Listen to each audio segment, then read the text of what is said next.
Aside from a little mix-ups, uh, hello and welcome back to the Elder Rolls, where a bunch of online friends play a lovely little game of Elder Scrolls-based homebrewed Dungeons and Dragons.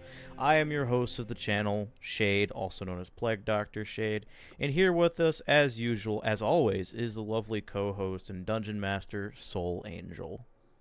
Hi, everybody. I fell on my face last night. Same. And I woke up with chest pain, but that's fine.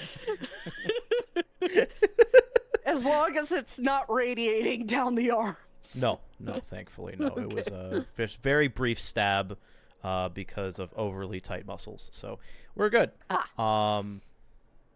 So, just a couple of announcements. This is a reminder, first of all, that this is a mature D&D game. We are all adults here. Everyone is above the age of 21 now, but 18 mostly. And this game will have depictions of adult themes such as drugs and alcohol use, sexual themes, psychological torments, gore, body horror, abuse, etc. The DM will often, but not always, put up a warning before such events occur. Keep this in mind if you continue to watch, both here and later on when I upload the video on my YouTube channel.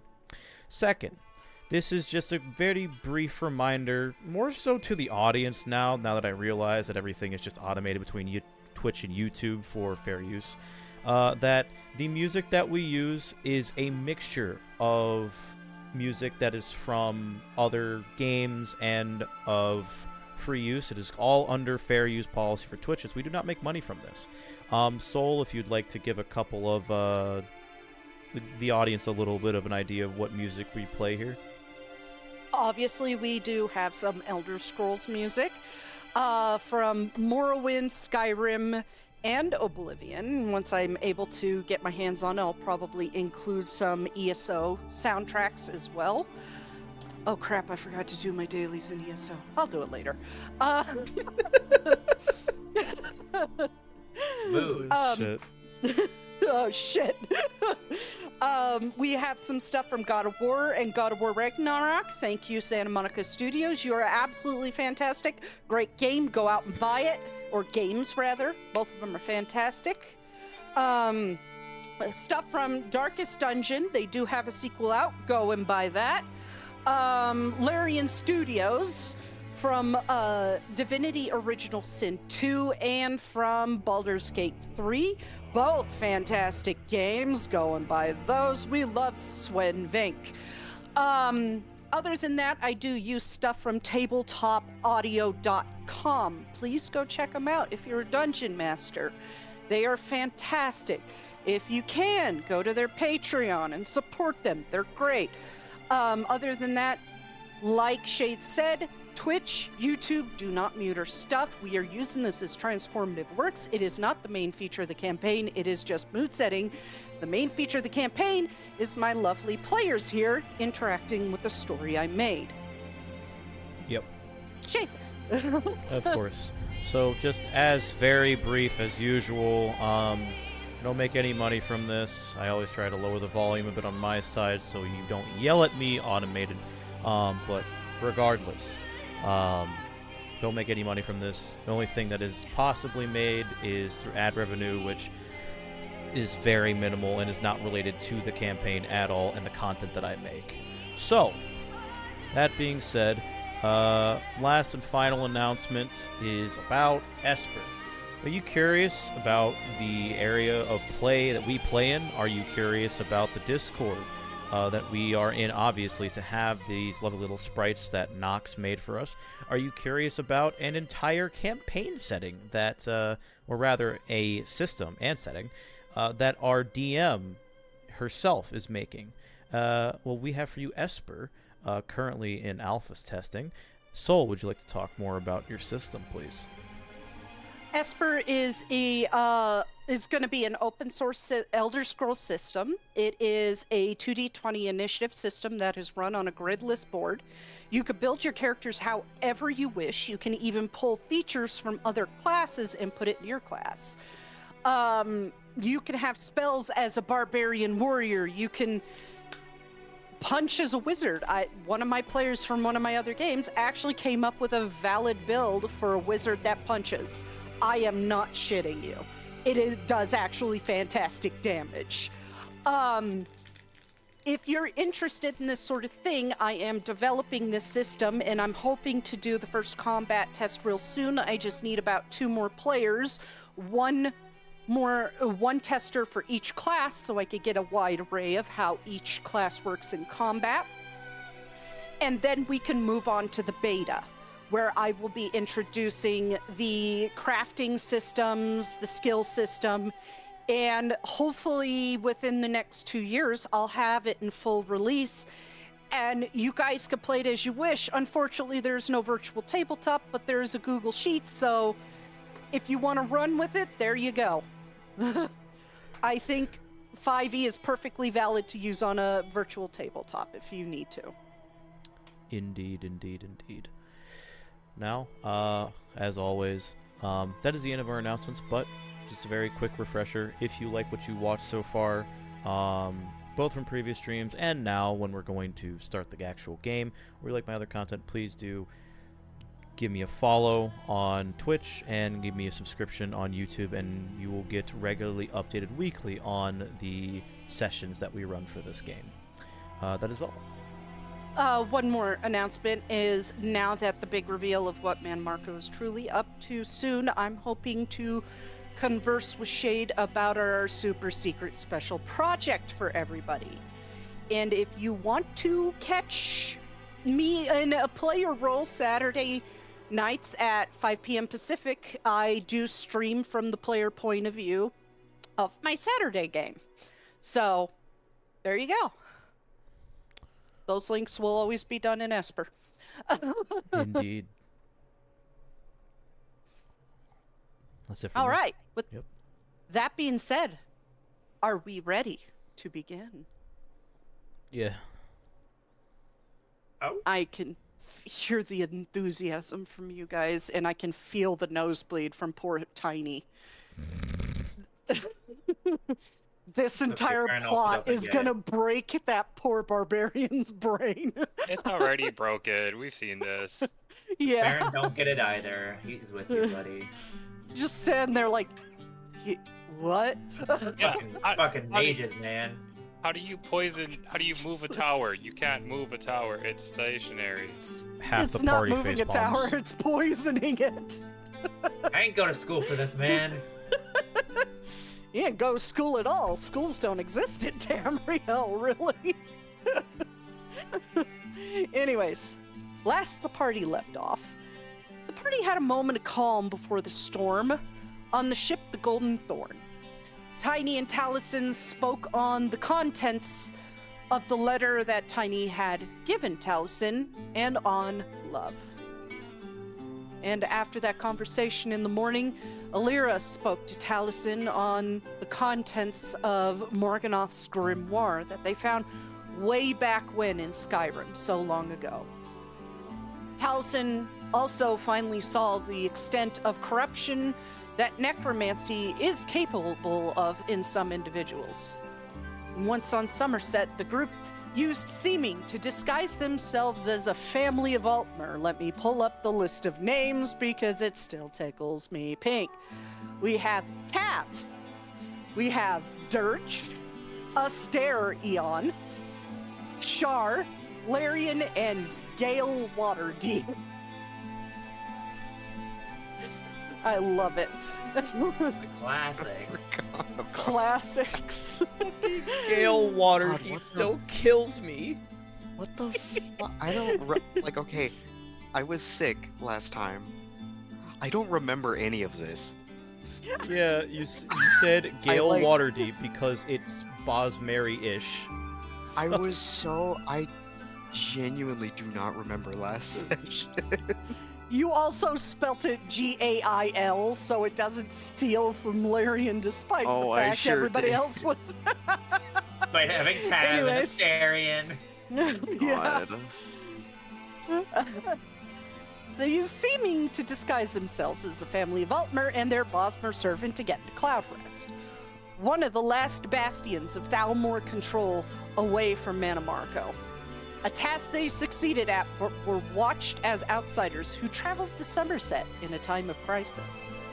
Here they found Whelan, the person Olivane knew as a contact. Funnily enough, they also know Oren's dad, who agreed to help the party get to Manamarco's old home and escape from it if needed. Once there, the party played cautious, an act that proved to be smart.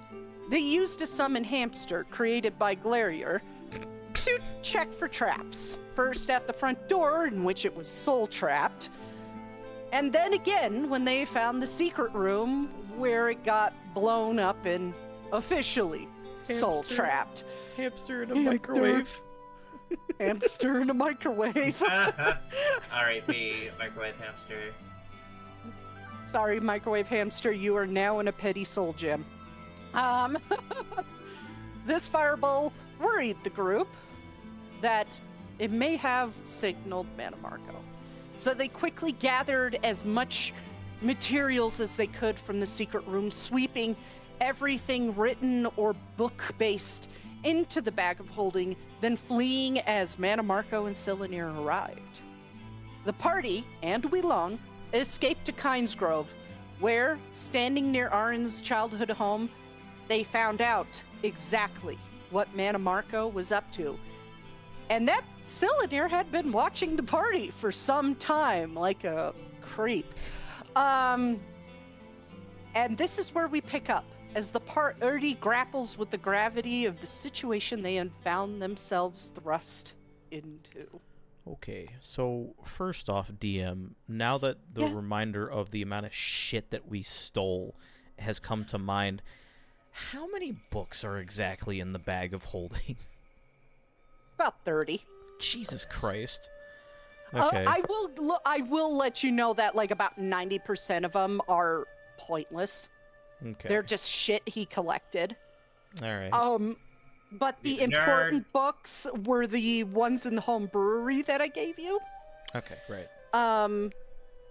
And a couple books that he had written on soul magic himself, and that included the one that we covered about resurrection is not actually restoration. That was in one of the books from the bookshelf. Yep. And that's what Talzin and Alira were having a conniption about. That it's actually necromancy. Mixed Which with, like, makes a bunch of sense other for things. Elder Scrolls. Yeah. The fact considering it, like, requires a soul gem. So Talzin's gonna, like, basically reach into the bag and just pull out the books. He remembers seeing the name of one by one before he stops. Seeing that he already took the two main books out because that's how they read the shit. And he's just like, hey, this is useless. Oh, whatever. Nia just puts it to the side. Basically looking over his own, or not his own, sorry. I think Silanir's book, because that's the one that has the notes on it about the party. He's gonna just like, he's gonna look it over again with Alira after getting over what Glarior read, because Glarior would have the other book since he read the note from Manamarco to Silanir, right?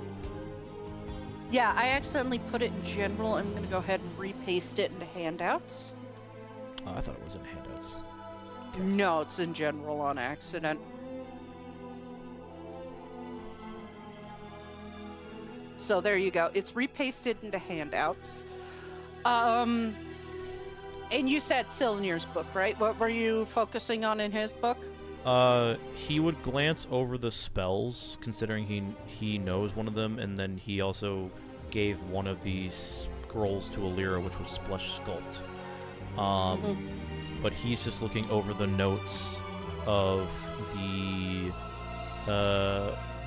written sometime in the Fourth Era by Silanir, and then the notes that were kept by him on the Prophesize, as well as just like his general note taking of the months as they go by. Mhm.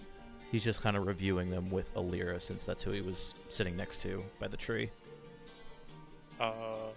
PM, I have a question. Yeah. So, before we cleaned the bookshelf, Tiny also swept everything that was on the table. Was there anything else on the table, or...? There was just some broken alchemical stuff, and that's about it. Okay, so that's also next to Taliesin and Alira. Just a bunch of broken alchemical equipment. Yeah, Just Tiny... You guys To be remember precise, it is a broken ambulic, a couple broken vials, and a cracked mortar and pestle. It's old, it's worn, it hasn't been used in probably hundreds of years, so it's trash.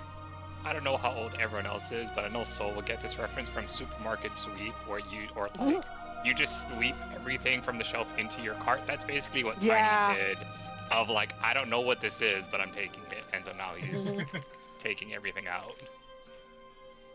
You also get like a broken quill, an empty ink bottle.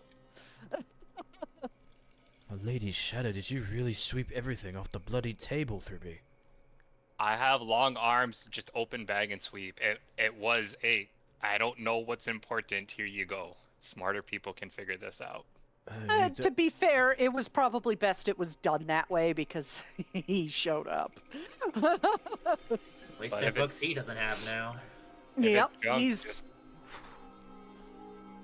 If it's junk, we'll just throw it away. That better to have it than not.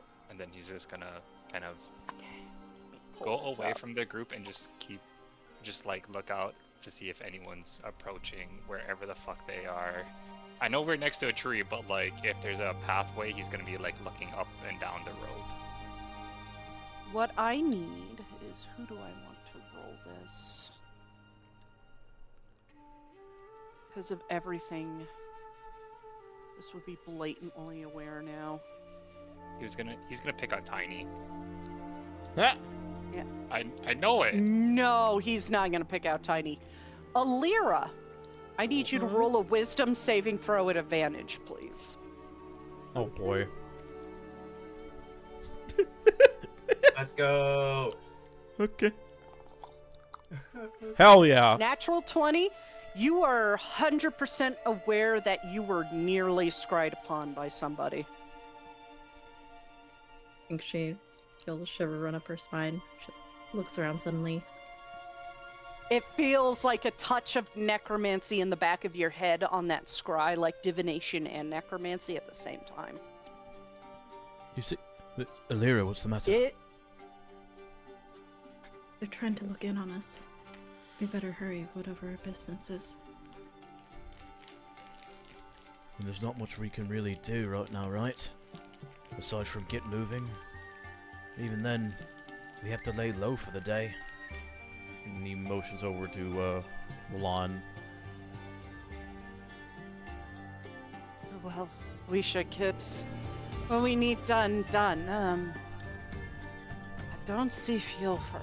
He might be in Windhelm, and I really don't want to go there. I don't like that city. But Join looks the at club. looks at Glarior. You and I should do our thing. Get this done before they manage to succeed one of those. She motions to the book, particularly to Mana Marco's scry. Gets that done. It is fortunately an extremely high level spell.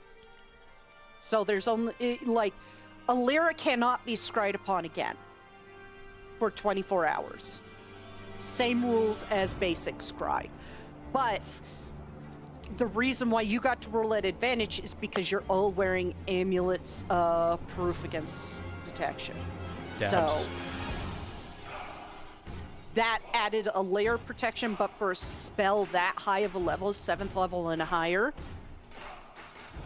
a $500 amulet is not gonna flat out block it. That's ridiculous in my opinion. That has no realism to it. So it does add a layer of protection where if it's a really powerful spell, like even if it's a basic scry upcasted to 7th level, you would get the roulette advantage. Because you still got a layer of protection. Nice. Swagger. Anyways. Yeah, do keep in mind the note in the book is old. I changed it from the caster's DC drops by 6 to advantage roll because it's a little bit easier to manage than doing math. It's a little bit more streamlined. So, that being said, Wheelon motions for you to follow them.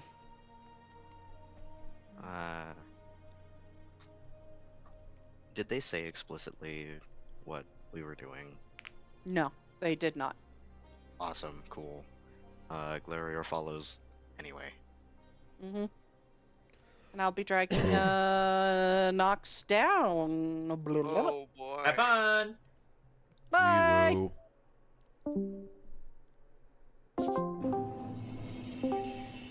How foolish. Yeah, man, America saying how foolish in your area. Enjoy that one. Anyways.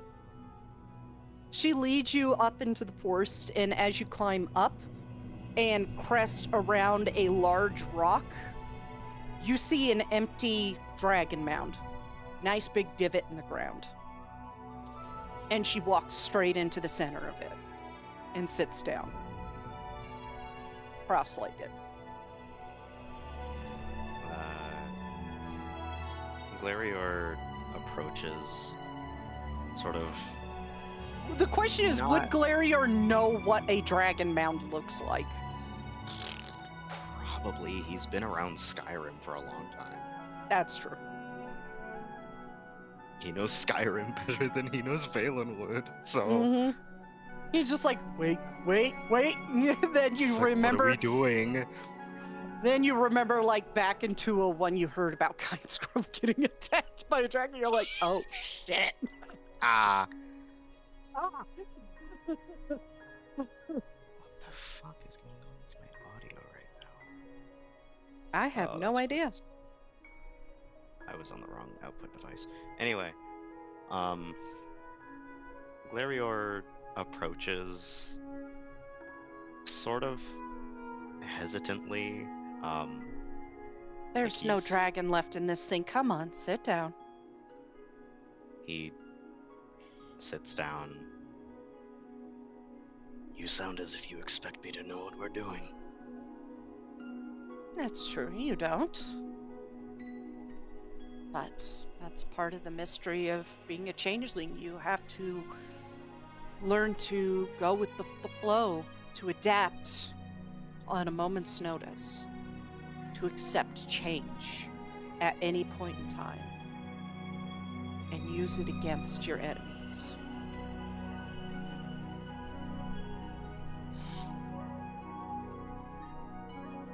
Is that what this is? Yes, in a way. The first lesson. She motions you to sit across from her cross-legged. He does so, doing his best to mimic how she's sitting. Now, I want you to close your eyes. Place your hand on the ground below you. And clear your mind. Listen to the forest. Listen to what it has to say. He looks unsure for a second, and then sort of like, fuck it, what do I have to lose? Acquiesces. Become one with nature.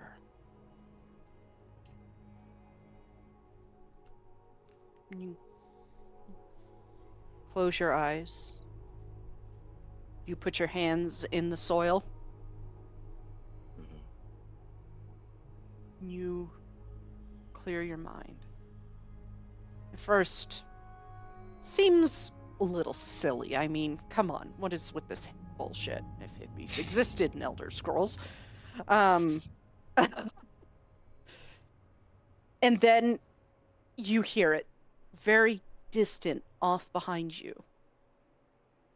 Faint, fast heartbeat, almost like a rabbit. You feel the steps. 2 small ones, 2 large ones, 2 small ones, 2 large ones. It's moving slow. This is a rabbit. Not far off of that, maybe by 100 feet. You can feel the slow breath and soft footprints of a wolf stalking the rabbit. And then from there, it's almost as if the area around you opens up. You can feel the wind rustle through the leaves of the trees. And for a moment, you can almost feel the sun kissing your back. And the sun shining bright. You can almost hear like kine whispering as the wind blows. Soft rustling of flowers, leaves, branches. You can even hear a bee buzzing through the trees. This entire world you never knew existed. You can hear it clearly, as if it's speaking its own language without speaking a language. Nature has its own way to talk, and you're finally hearing it. You're finally feeling the trepidation of the flora and fauna over not physically seeing the sun, but they can still feel it. But you can also feel how it, not just the animals, but this entire area is almost like a living organism.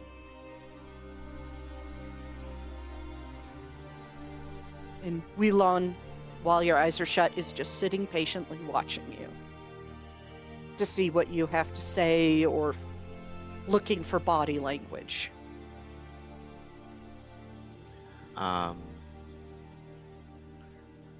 When Glarior hears the rabbit and its heart for the first time, he sort of starts to like turn his head over his shoulder, like he's primed or trained to look at any sound, every sound. But he doesn't look, he keeps his eyes shut. He, oddly enough, relaxes a little bit, releasing tension he didn't know was there when he sees the wolf stalking the rabbit. Like, that means more to him than it would to literally anyone else. His ears are not very expressive, but they're like twitching, wiggling, pitching around gently to catch the sounds.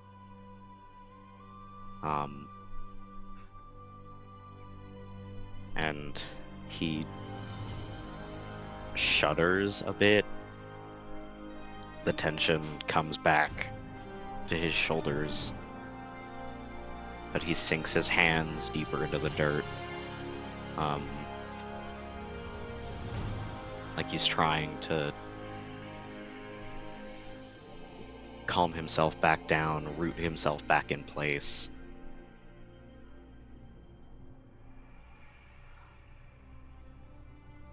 He seems afraid.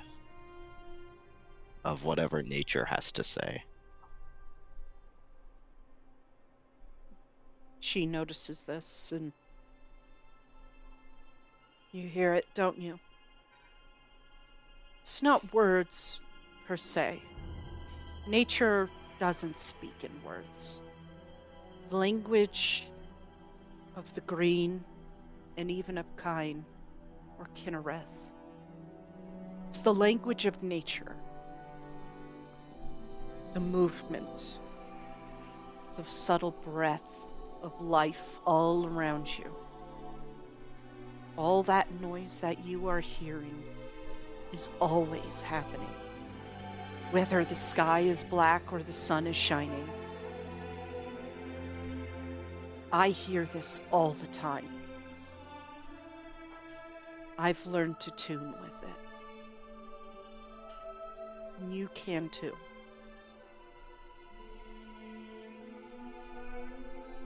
But I do sense from you a bond to another. A being that is kind of the antithesis of the natural order.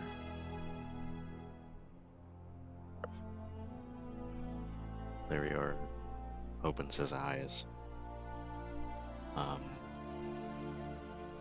Looks ahead of himself at Whelan. Hermamora. She nods. Daedric Prince is even this newest one. They don't want you to stop and listen. To listen to nature, to Nirn, to Mundus itself. And even extend out. Some of the greatest druids can extend out and even hear Aetherius itself. They don't want you to hear that. Stare straight ahead. Listen to me. Give your attention only to me.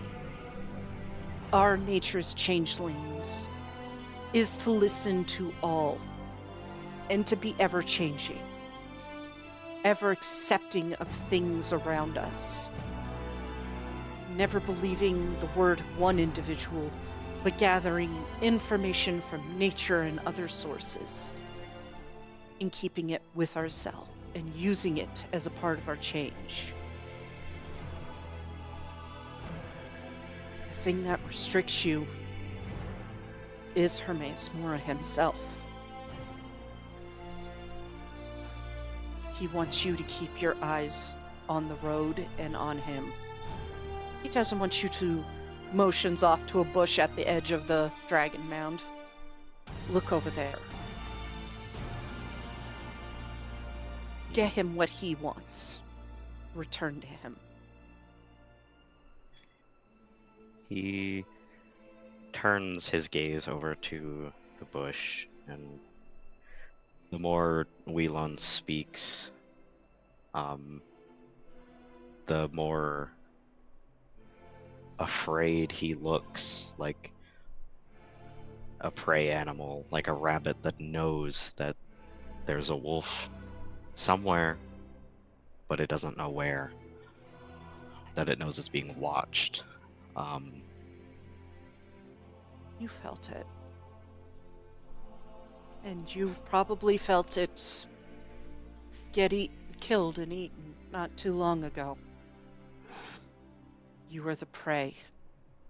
The gods, even the Aedric ones, are the wolves. They restrict us.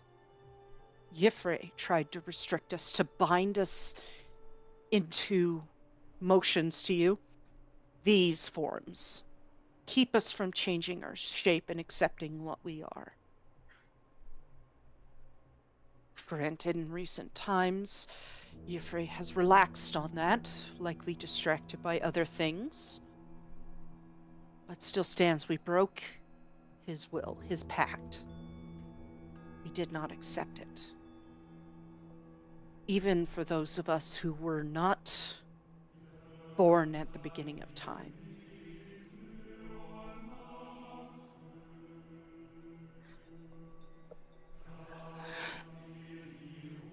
Glarior kind of sits back a little bit. He withdraws his hands from the dirt. I have not known this. What it is to change. I was not taught. I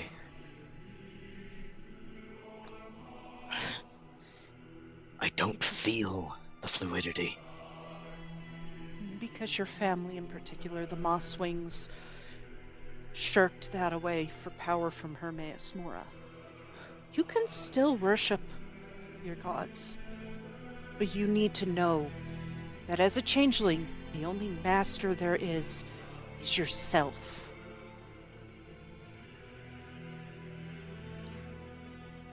Don't be the rabbit. Be the wolf.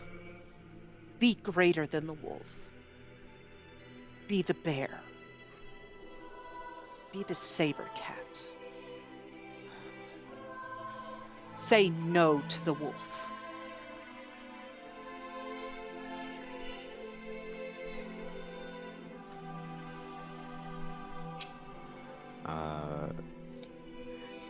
Glarior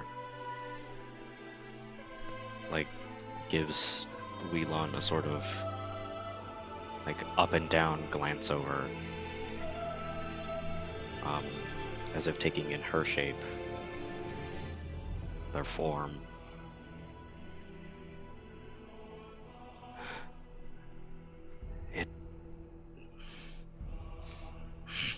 You make it sound easy.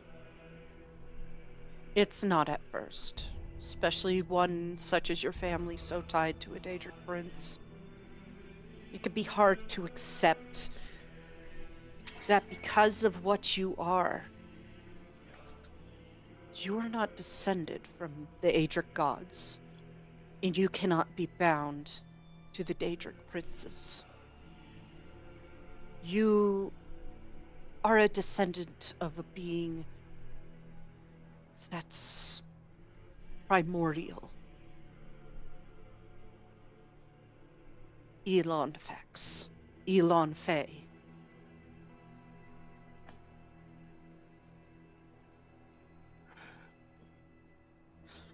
What do you think our language, the language of the changelings, is based off of? Were you ever taught the language? I wasn't taught it. I don't know. Do I know the language? You just always knew changeling. Yeah. You were. It's not like learning Tamrielic or Bosmeri, where you were sat down like A is for apple. You were just. You looked at it and you knew what it said. It felt like, oh, this is normal, right? Everybody has this, right?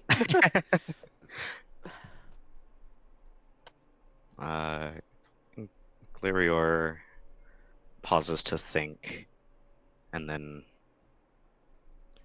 gives a nod. Even before I accepted Hermaeus Mora's boon to read all I could read it. I knew. I thought that was just my ancestry.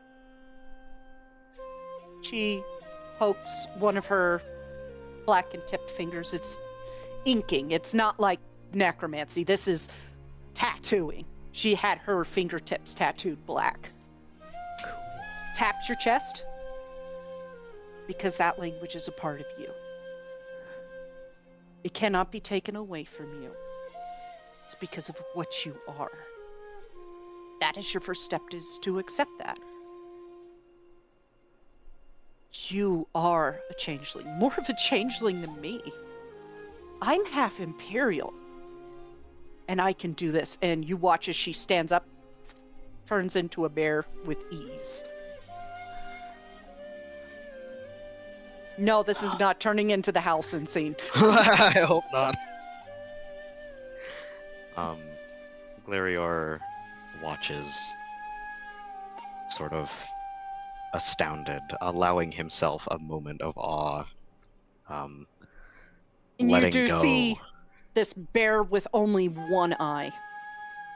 Because that's the feature that doesn't change on them, is the fact that they have a missing eye. How? He turns back. Let nature in. Let it speak to you in place of the voices of Hermaeus Mora. And you can do so many things greater than even the Daedric princes could ever grasp. Even the Aedric gods. It's the power that they feared and why they tried to bind us to the Green Pact. Power of change to greater form than what mortals can do.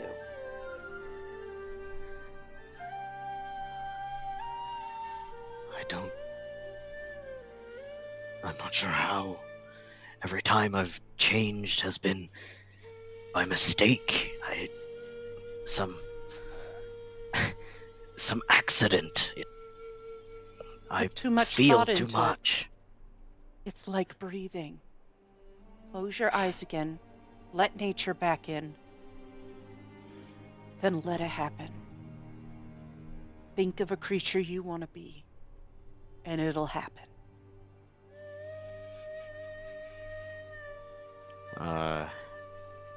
Glarior gives Wheelon a sort of like, what the fuck are you saying to me? Look, and then closes his eyes again and slides his hands back into the dirt. And he tries to listen again. What would you like to turn into? That's a great question. There's going to be no rules with this. I'm just going to be like, once you focus in on something, it happens. You do it at will. I have to think of what Glarior would actually turn into. What calls to him.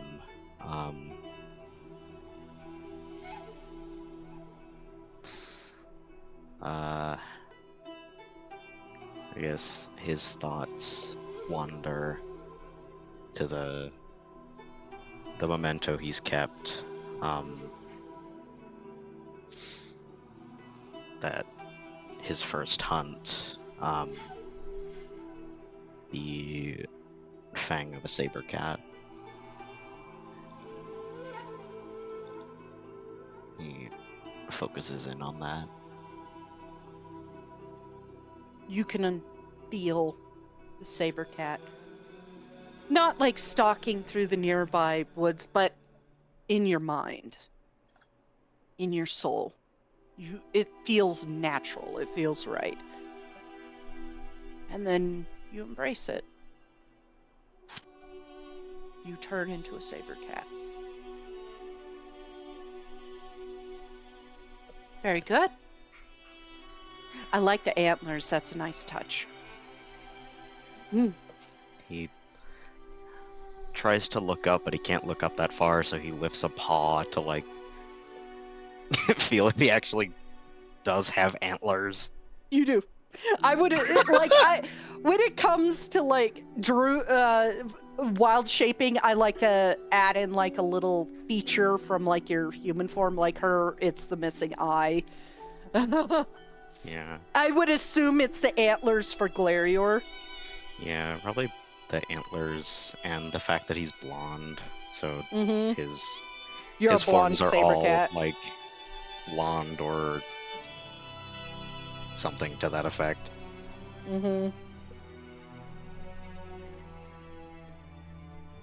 He brings his paw down, sort of flexes his claws into the dirt, like he's trying to feel out what the fuck just happened to him. The voices of nature feels a lot stronger now. You can hear and feel every breath of nature itself in this area. You can actually feel that Kynesgrove, like it's always been stated by the local Nords, is indeed touched by Kyne, by Kinnereth herself. And you can also feel the remnants of Thum all throughout this area. Because one of the big things is Alduin, kind of a demigod, actually shouted at this dirt where there was a dragon buried. So a demigod also touched this ground.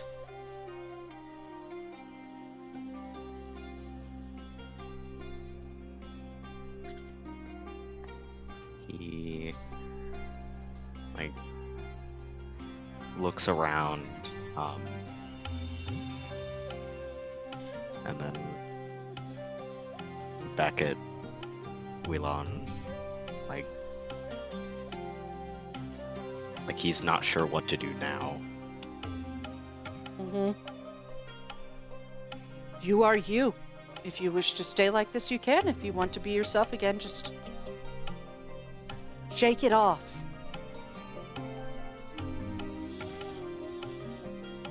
He sort of like looks around at his paws in the dirt, at the dirt itself, and then it takes him a bit to refocus back in, but he does shift back to his usual self. It's like I said, it's as natural as breathing.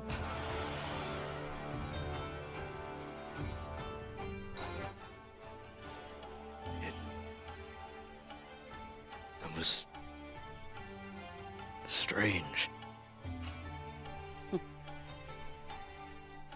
It always is the first time. I remember my first time shifting.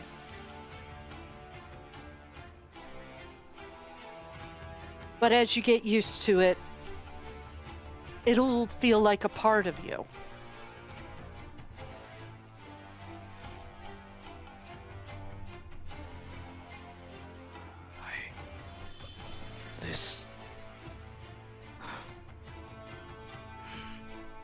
Everything you've done as a changeling before is you. It's like the Dragonborn just can shout. Nothing to learn there. Or I don't know. Vampire, how they can innately use blood magic. It just happens. It's a part of you.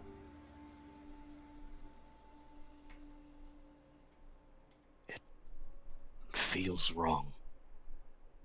It does in a way right I now. can't describe. It does right now because you're tied to Hermaeus Mora.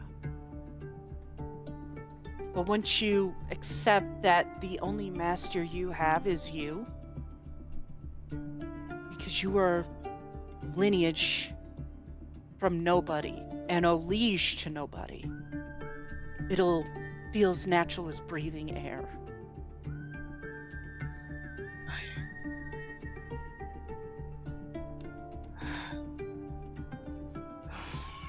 He starts to look increasingly frustrated. That scowl he usually has comes back, replacing the sort of like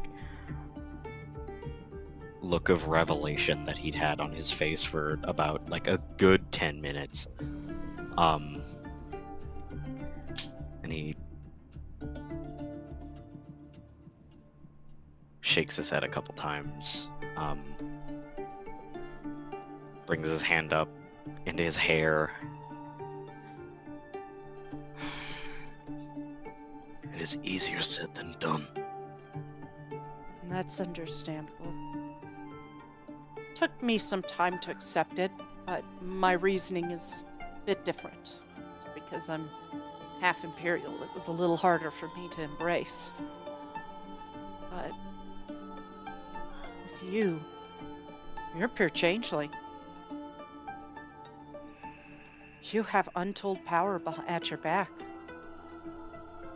And that's when you recollect on how you turned ethereal for a moment. And were able to walk through those vines back to your party. How you were able to see the wisps in the forest.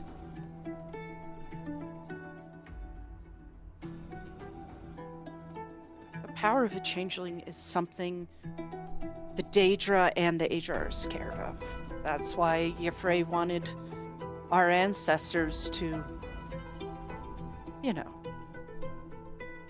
solidify our forms. We're scared of what we could do. There's some things I can't do because of my heritage. I remember the way my father could manipulate plant life and nature itself and call upon the oceans and turn into all sorts of creatures, and he even could walk through walls, commune with the dead at a whim. That's power.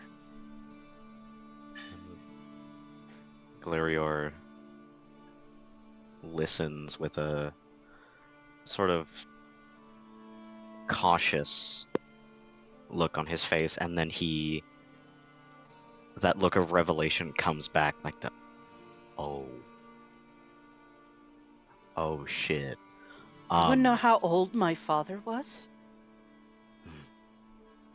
Thousands of years old. Pure changelings are immortal.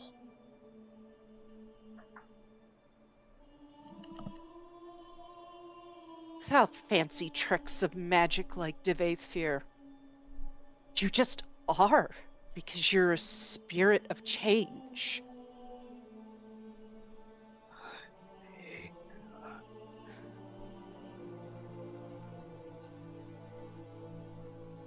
He sort of like he looks down into the dirt, and then at his own hands. I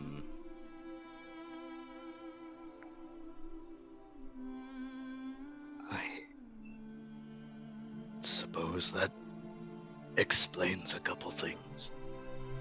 I'm guessing you experienced a taste of it.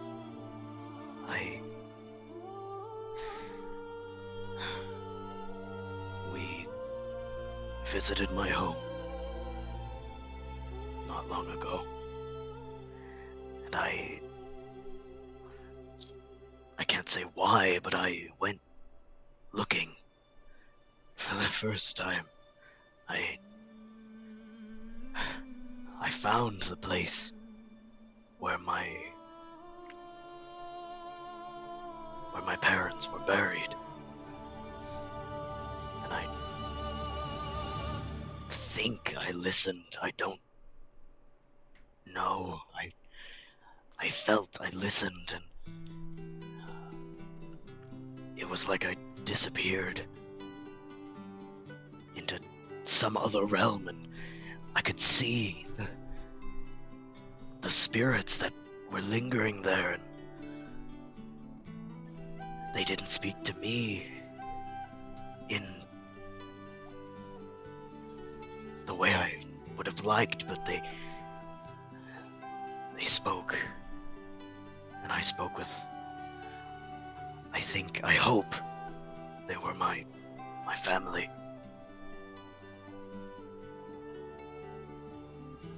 It's because you were untrained in how to speak to them. Reading and writing in Changeling is one thing, but actually speaking it is entirely different. You have to embrace what you are to be able to utilize the language that cannot be taught.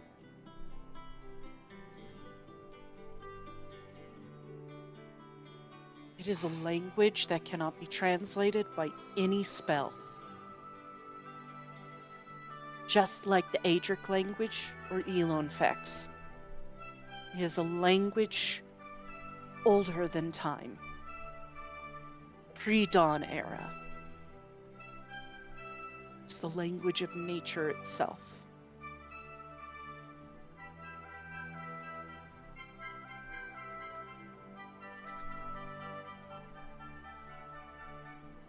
He sort of like he's quiet for a good 30 seconds thinking, and then he looks back up at Wheelon. Can you teach me to speak? You need to teach yourself to speak, but you need to fully accept what you are. Break that tie that makes you stand in the shadow of Hermaeus Mora. His shadow is blocking you from being what you are. He wants to keep you suppressed, so he has changelings in his control. Any Daedric prince would want that.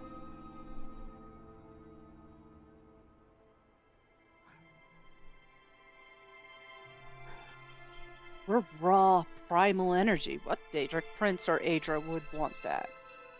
More Daedric princes. Aedra just want us to be Bosmer.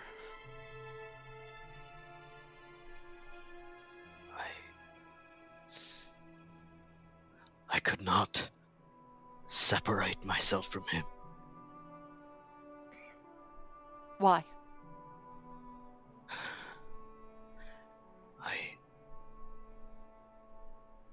Really, why? Because he said so? No. Because I said so.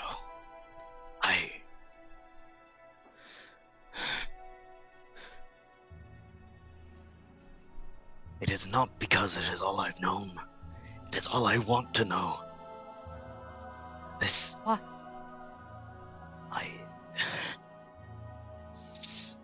Why don't you want to know more and be more? Why do you want to be in his shadow and nothing more? Of course I want to know. I want to know everything. That's why I stay linked to him.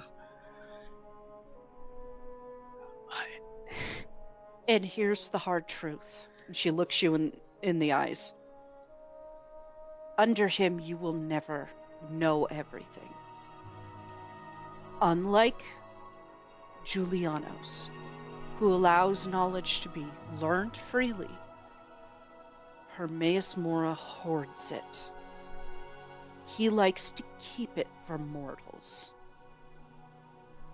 He will only ever teach mortals knowledge he deems appropriate. That's why you never knew this stuff. He knows about it. He knew exactly what you were capable of, what you are, what you could do. He never told you because he deemed it not appropriate for you to know yourself. And that is the hard truth. And it's going to be a hard potion to swallow for you because you are so loyal to him.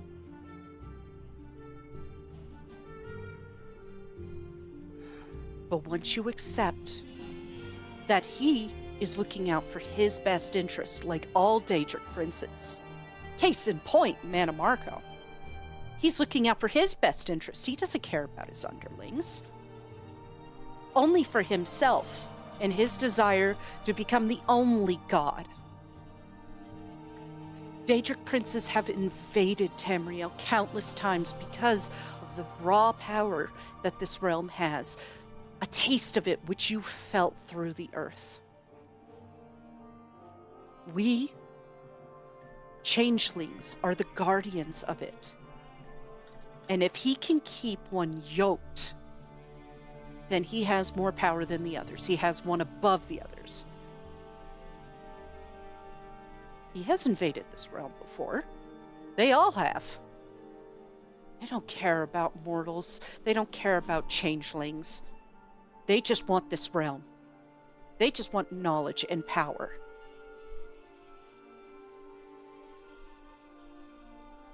If Hermaeus Mora could cast you aside for all the knowledge and power that has ever existed, he would.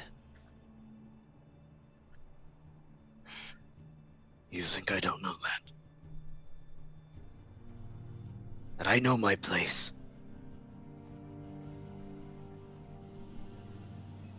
If you want my humble opinion, that is not your place. Your place is among your people. He gets a snarl on his face. Be angry all you wish, but I just ask you this. Think about it. Take your time and think what you truly want. For yourself. It may have felt wrong, but I guarantee you if you took off those epaulets and you did that again, it would feel good. It would feel natural and right. He is holding you back because he doesn't want you to know what you can be. You want your nose in a book, collecting knowledge for him to take.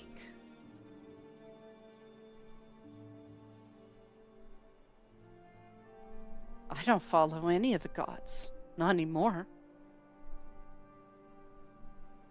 My mother used to be a priest of Mara. She raised me to follow Mara.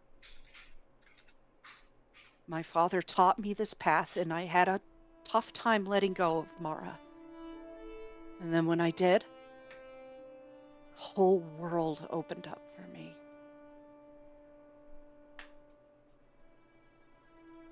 You get a chance, and you want to try and accept this, or attempt to. Do you have a map on you? Yes. Let me see it. He digs a rather worn map out of his pouch and passes it over. Don't mark this on the map. Memorize it. Go here. I put the marker on the map. Okay. Alone. Your friends can stay nearby. This is the deepest, darkest heart of the Valenwood Forest. A place that can't even be touched by the Daedric princes. Because it is protected. Go there. Seek out our greatest ancestor. And then your path will truly begin to opening up to the whole world. All of the green beating like a heartbeat all across Tamriel. Just the beauty of the ebb and flow like waves. And once you surrender to it, you will have more power at your fingertips than Devaith fear.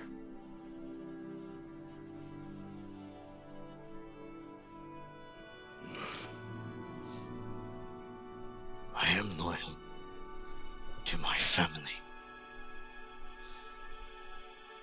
That will never change. No matter if you abandon Hermaeus Mora or not, the one thing he cannot do is take your family from you. Because, and she puts a hand to your chest, whether they are physically with you, they are always here. My father, and she puts that hand to her chest, is always here. He is part of the green now. And I can still feel him.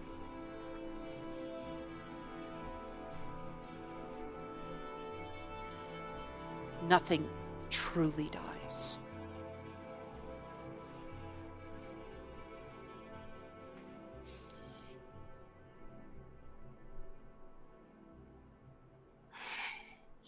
I have never felt.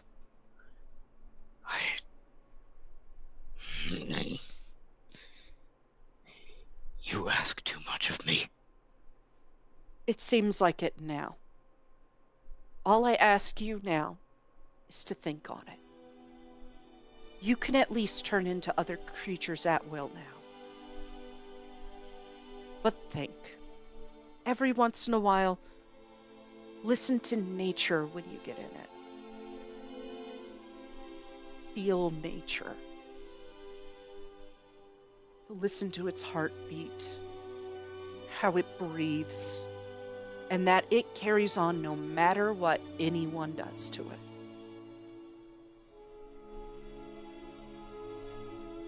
And think.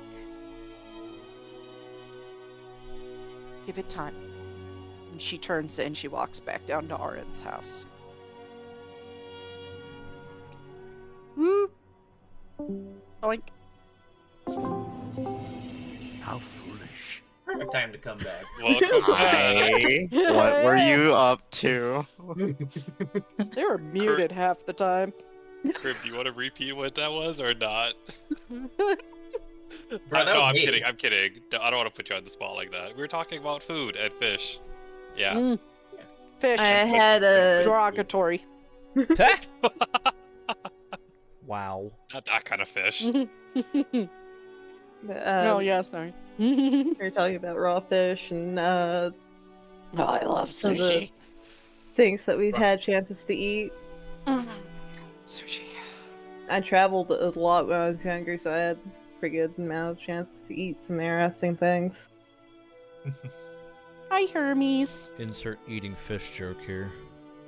Let's see if I could get him to Larry talk. or them. Claire, your favorite dish.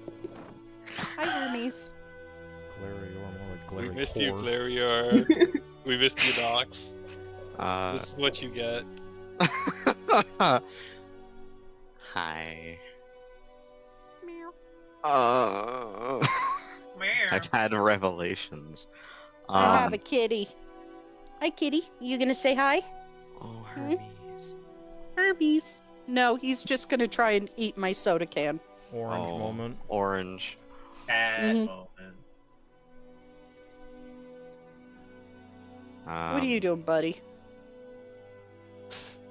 I ain't gonna lie, man. Sitting in the fucking background, muted, listening to all that, I'm just like, oh my fucking god, holy shit! How do you think I felt? I'm We're like, just You know exactly who I was referencing with that last bit, huh? yep. Blue Hay Lady gave Steve the camera, and so therefore Taliesin went bye-bye. I'm literally the fucking cameraman. Anytime I'm pulled into private, unless it's myself, then I'm just holding the phone up with a selfie stick. Okay, we're here live with two idiots role-playing at each other. And here we have two Bosmer. You know what? It explains why Taliesin didn't die for punching man Marco. It's because he's the cameraman. The cameraman never dies. I have cameraman The cameraman never dies. But Excuse yeah, me, you haven't seen the Cannibal just- Holocaust. Shade, you just need to do that in the David Attenborough voice. And here we have two Bosmer. And here we have two Bosmer sitting on top of a dragon mound. The most magnificent animal on this planet.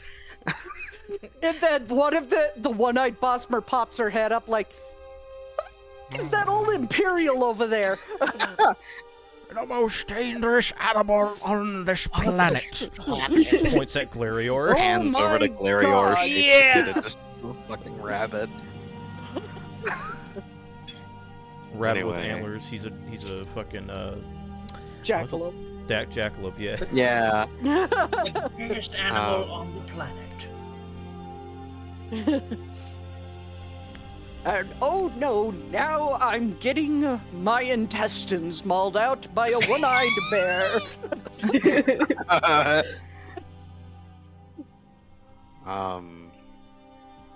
Thankfully, it was not a one-eyed snake. God. Oh God. We're adults. Are you sure about that? Physically, at Motion. Are we least. really? Motions back to the beginning of the Legally. stream where I give the warning. We're adults. Oh, not. Java, good Maybe. morning. Physically. Physically, yes. Physically, we're adults. Mentally, I'm still in middle mentally, school. I died about 20 years ago. Yeah. I never grew up. Okay. Glarior is gone longer than Wheelon. He's Yeah, staying you guys- at the mound for like You 10 guys more just- minutes once she comes back. Watch Wheelon walk down the path and back to Arin's house.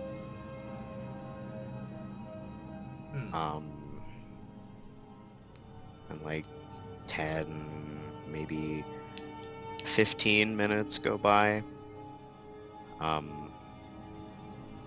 And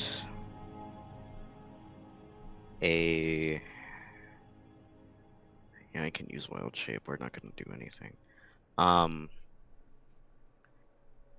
This like not out of place because it is Skyrim. A saber cat stalks out of the wilderness. Where's Caldron right now? Oh no, we're not doing Skyrim version of Halcyon, thank you very No, much. that's not what I'm doing. Let me roleplay. No, roleplay in my role-playing games. This fucking campaign is like 80% roleplay. Yeah, that is true.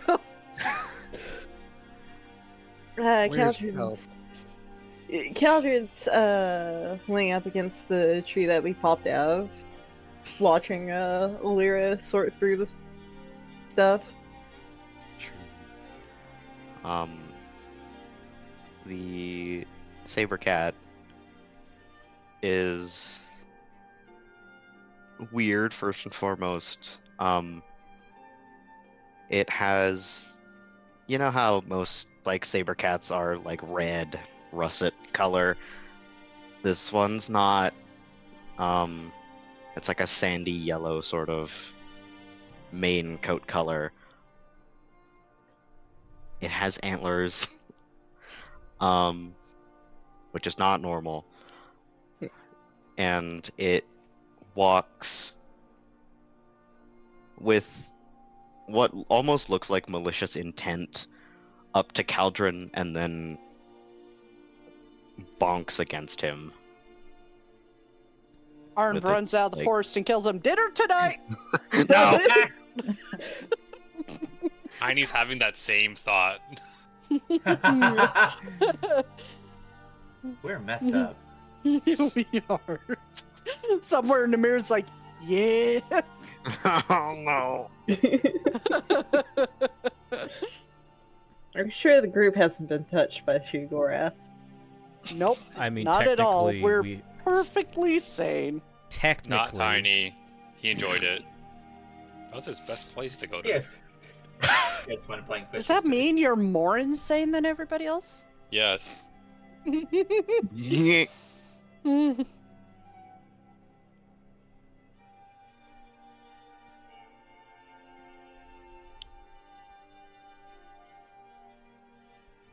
Yeah, that makes sense. Can I roll an Arcana check on the saber cat because it looks fucking weird? Yeah, sure. The DC is 10. Cool. Let's see if Tal isn't stupid. It's a Alright. fucking saber cat with antlers. The DC is not gonna be high. Because we've seen Glarior, shapeshift before, so I just figured I may as well double check. Like, sees the saber cat pop up, sighs as soon as he sees the antlers and the blonde texture of the fur. Good to know that he's figured out his animal thing. I think. It's gonna take him time to fully accept what he is.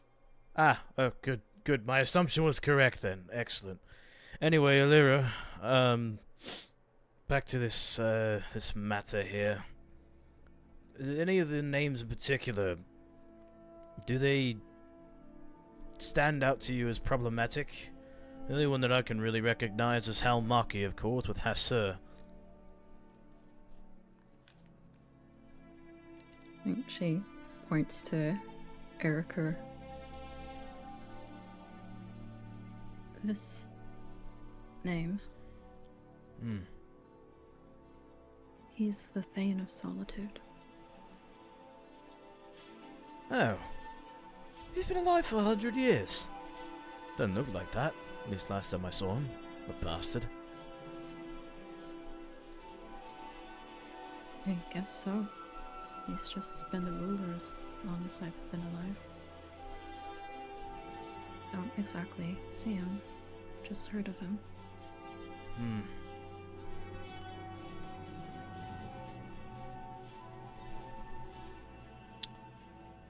I am concerned about, and her hand kind of drifts down to Fennec's entry. This circle of crows that's mentioned. Roll a history check, Alira. Specifically, Alira. History?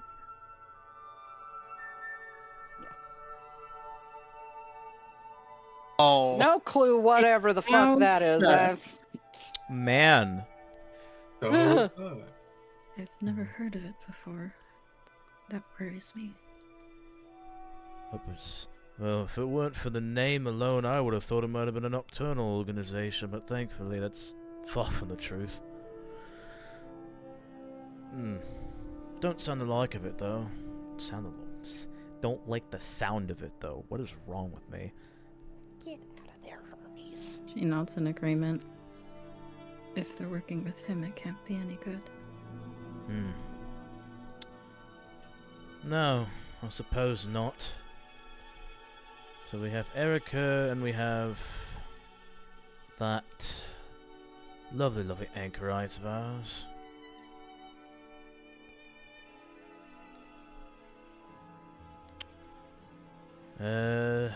Let's see. Javon. Don't like the fact that he's apparently the heir to Elsewhere. And yeah. You would know him through things Ronnie has said. That is the Prince of Elsewhere. Cool.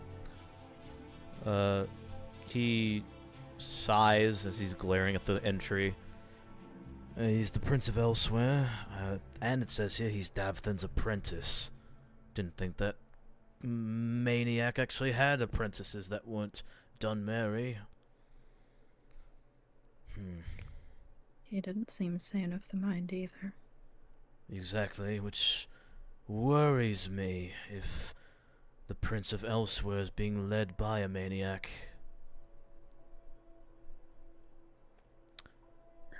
If we don't succeed, it won't just be Elsewhere. No. Considering that one of these entries in here is a bit more personal now, and he motions over to the Emperor's name. Purposely manipulating my family. Along with Auriclane. Fucking lovely. Yeah.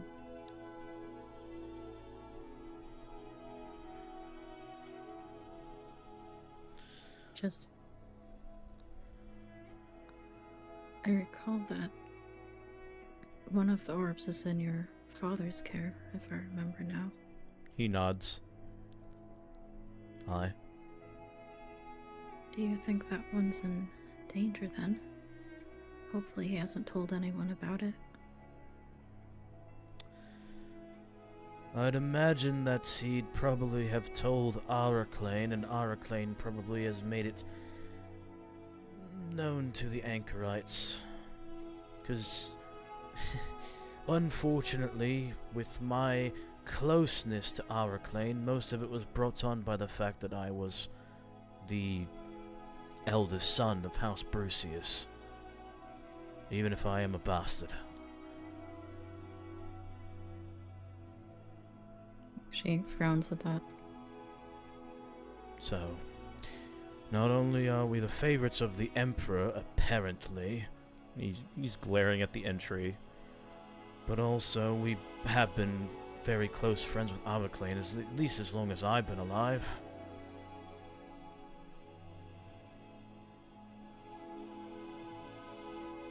It's a shame, too. Araclane treated me more like a son than my own father did, so...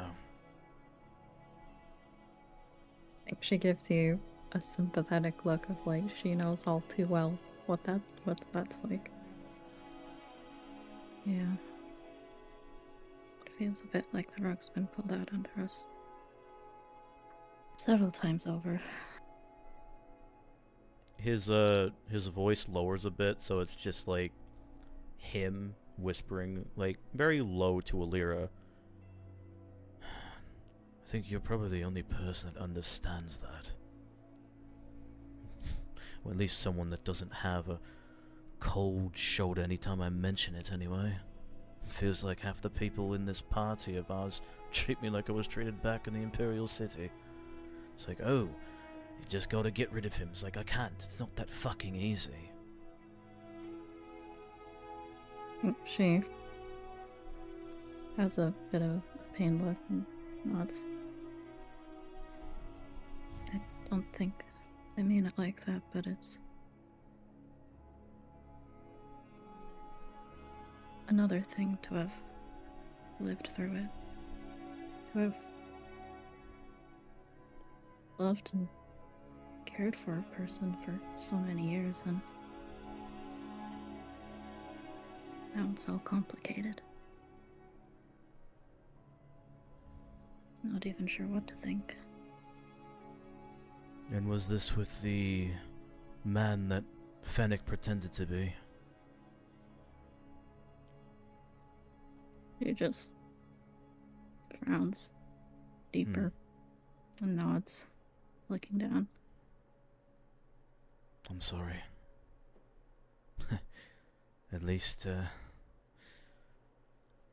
I don't suppose it's any comfort, but at least you know that the person that you loved did exist before he was changed, or rather was put into a different person, and now you know who the person that you're dealing with truly is. Meanwhile, there's just a big fat lie lying completely normal, intact in the flesh in front of me at all times, as always. So, not a great comfort, I suppose, but it's something, I guess. And for once, you see his face drop a bit, like he's on the verge of crying. Something he has not done in a while. While you guys talk about this, I'm gonna go track down Fielfer. Wheelon turns into an eagle and flies off.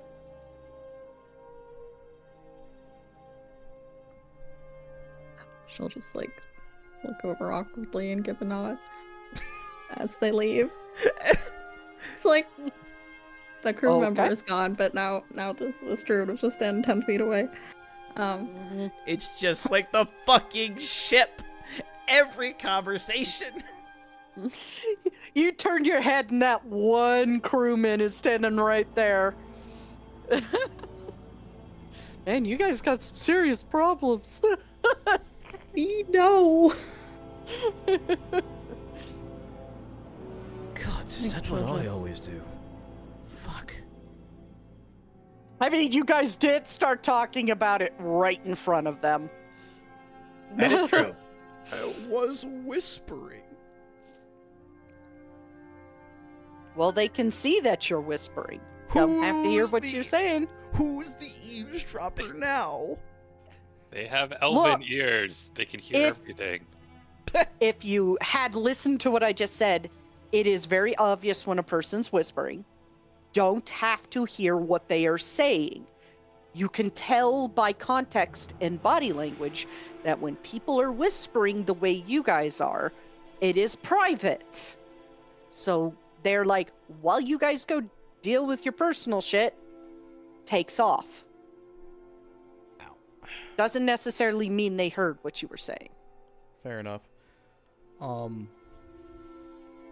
Still, Taliesin is gonna, like, he's gonna have that look on his face that gets him out of that, like, somber mood immediately. Sorry, I, should have asked before I bothered No. talking about that. No need to apologize. Feeling much the same way. And all that's left for us to do now, the only thing we can do really is to decide what we do now that we know all of this information about them. And I Well, think it'll take a lot of time to figure that out, but nevertheless, that's what's left for us. well, if I'm decent at anything, it's coming up with a plan of attack. That's what I specialized in, after all. I'd say that moving forward, we have Wallon help us get to Anvil through that tree that she mentioned was in Kavach. We meet Olivane there, and then we set off to Piandania. No, I'm not really keen on interacting with the Slode from what very, very sparse stories I've been told about them. Not a lot, but enough to scare you fucking straight, that is. Well, it can't be as bad as Marco, right? Taliesin gives I'm her ju- a The very, first very...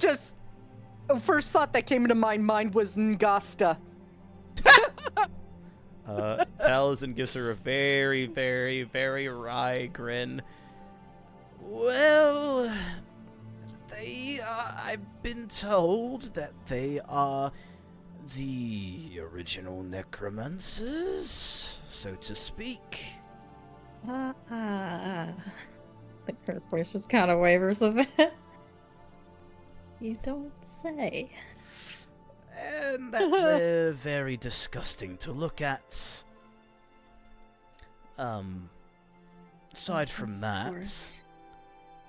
the most of anything related to Slodes has been mostly insults thrown to me. Something about slowed breath, and I was like, what the fuck is a slowed? And I did sparse research.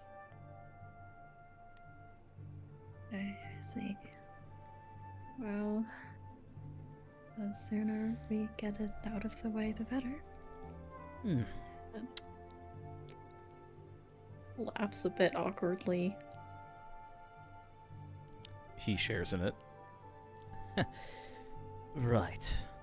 I mean, in the meantime, while we're here, he flips over a couple pages back to where the spells are. We could make a good use of our time. Think her. Oh, okay.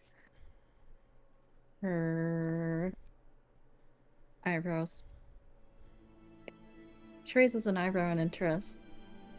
But there's a bit of caution on her face, too. I agree. There's a lot to learn here. Especially about what we'll be up against. Though I'm sure that their power's grown much since this time. He nods. Sure. Were there any in particular that caught your eye? Well, for me, he takes the other book, which I'm assuming was left behind, unless Glarior still has it. It's a DM question. I don't know. Does Glarior still have it, Glarior?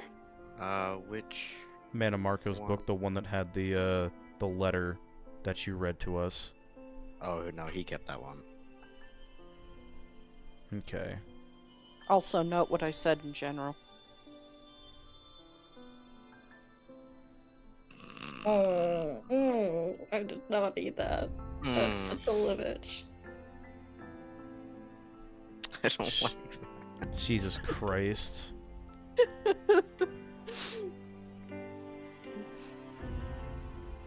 It's just like this white imperial girl. Okay, next, you want to do? And then I add lavender to it to give it a little bit of lift. And if you mix in some of this as well, it does restore your health. Jesus Christ. Oh my god. For the context, chat, we're talking about slowed soap, which is a I said- Morrowind meme. Yeah, I said just a random Tamriel TikTok channel on how to make cold process Oh, slowed no. soap. Fucking AI voice. And it's just like a white girl's hands stirring like cold process soap. Ah. He's like, Okay, TikTok, don't ban us. That wasn't hate speech. I am white. yeah, bots, relax. Anyway. So Chill, he's bro, like, chill. he gives the book to Alira because this is Sileneers. He gives it over and he's like looking around for the Mana Marco book because he's like, what the where the fuck did Glarior keep it? He's like, he looks over to Glarior, who's minding his own business with Caldron, I'm assuming, right? You would see Glarior, like, sitting in Caldron's lap, but he looks especially small. He has, like, his head turned. Whoa, my chair made a horrifying noise. Crack. I heard it. He... it moved in a way I didn't like. As chairs tend to. He has his head turned and his forehead pressed into Caldron's, like, collarbone, I guess. And he he looks off. Like there's this pain on his face that was not there before and has never been there. Ever. Taliesin looks like he's about to call out to Glarior, but seeing this, he stops. That's... Is he still a saber cat? No, he changed back. Okay. I was gonna say, like, if you're looking for the book while he's a saber cat, it kind of got sucked into himself. It melted. It, like his clothes, melded into its body, so it's a flesh book now. All right, reaching into his rib cage to pull out a fucking book. Now. The inventory. Pulls out a black book. Pulls out a black book. Pulls out a black book. Which black book is it? Or it's like that one shot from Invincible where they actually show below the waist when like a superhero pulls out their phone and he looks like he's pulling it out of his ass. Cartoon hammer space. Exactly. Cartoon hammer space. I was just thinking, pulling out the black book between Glario's ribcage, like, this one feels vaguely mindfucky. This one feels very mindfucky. There's the undead feeling one.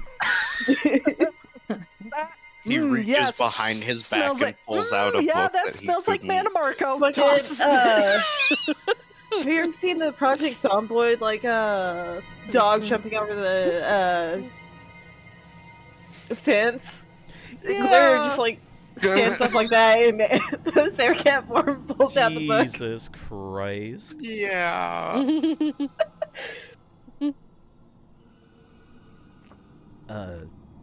Anyway, so he looks like he's about to call out, and he pauses.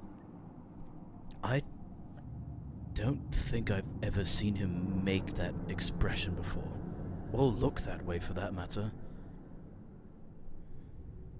It's always a constant glare. Now he looks actually sad? Her eyes follow you to Galarier, and her eyes widen, concerned. You're right. I've never seen him that way before. The fuck did that bitch tell him?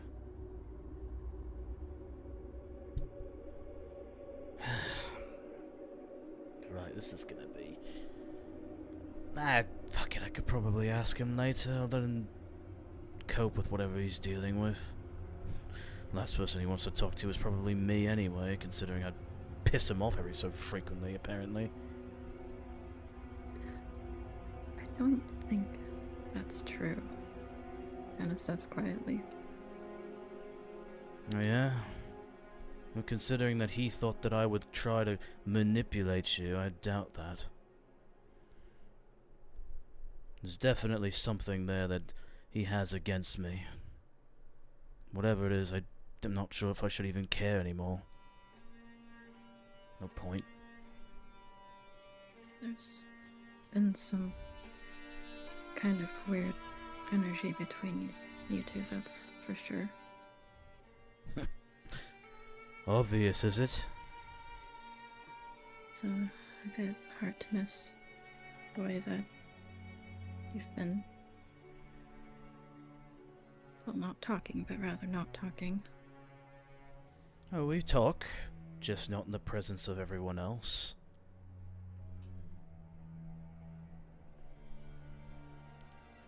Matter of fact, I had a very lovely conversation with him about wanting to read my mind. In the manner of speaking, of course. And then I found a temporary way to calm the voices in his head. Or the lack thereof, rather.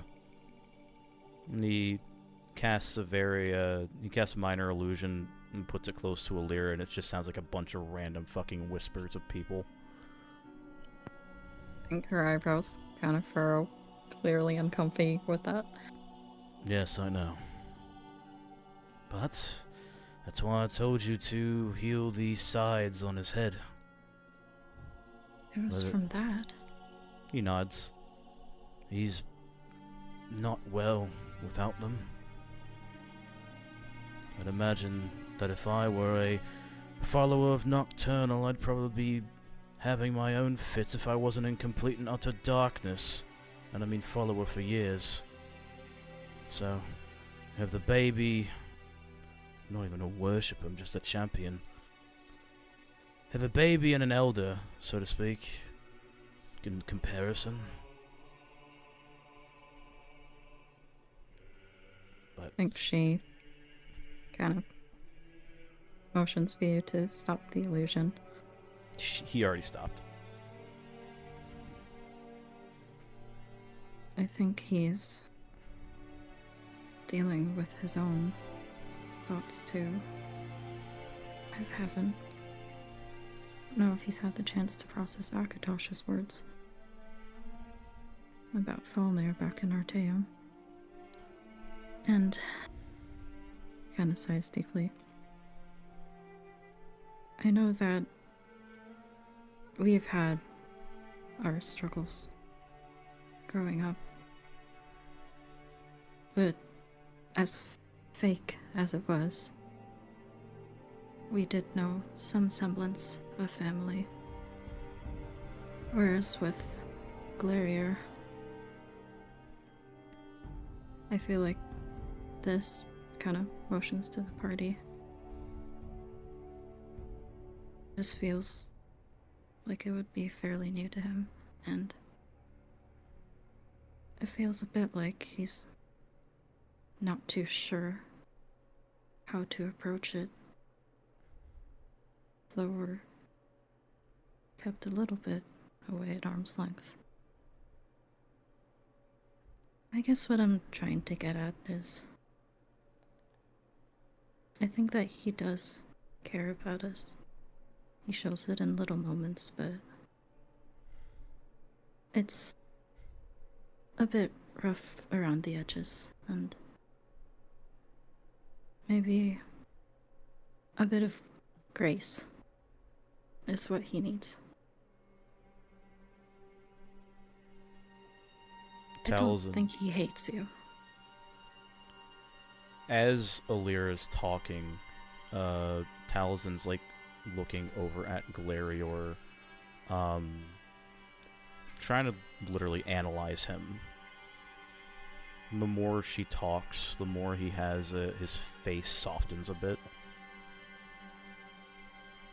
And eventually he does shake his head. Well, if he's rough around the edges with you lot, then he's pretty fucking sharp with me. Treats me like a fucking idiot sometimes. And I mean more than. I don't honestly know what's in his mind, but I feel like he's been struggling with this ever since I told him my thoughts on everything relating to his background back in Necrom before the sky went black. The fact that his ancestors betrayed him. The fact that we have to kill fucking Falmir. He runs a hand through his hair. On top of all the necromancers, we have to deal with a fucking vampire. Joy.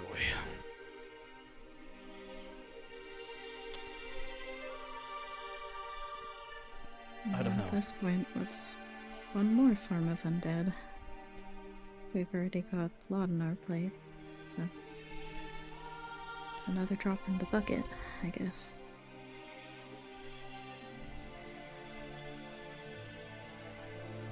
Well, whatever the case may be, I think it's just best to let him be. Let him process on his own. She looks over at Clary again. At that time, you see Caldron pick him up and move to another side of the tree. She'll nod. Time to go to the bone zone. No! We No! don't fix our problems with sex. Oh my god, my chair. Are you sure about that? Jesus. No, that's No. Sure about Talzin. Don't break your chair. I'm really trying not to. As Caldron is picking up Galerior in that, like, I don't know, 3 seconds that you could still see Galerior's face clearly, the pain looks to have worsened tenfold, like it's something he can actually feel.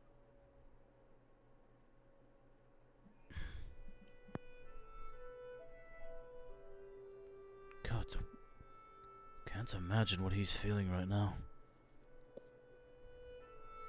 You and me both.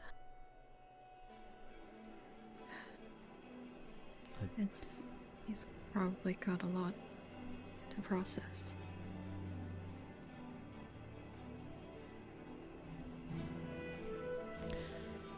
I suppose he'll come to us if he wants to. But I think you're right. Maybe he needs a bit of time.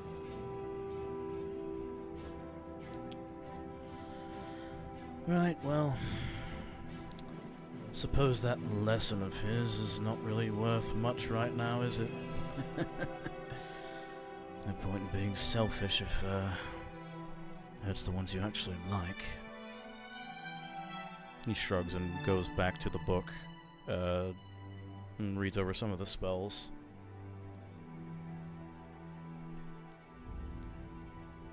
I have my particular interests, but what I did peek is what I'm interested in is mostly in Manamarco's book, but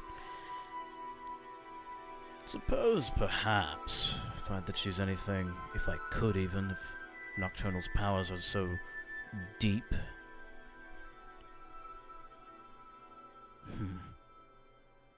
Bone Goliath sounds interesting. Wonder if I could somehow shape it a bit to take the form of a Wraith of Crows instead. Definitely be more under my control at that much, I'd imagine.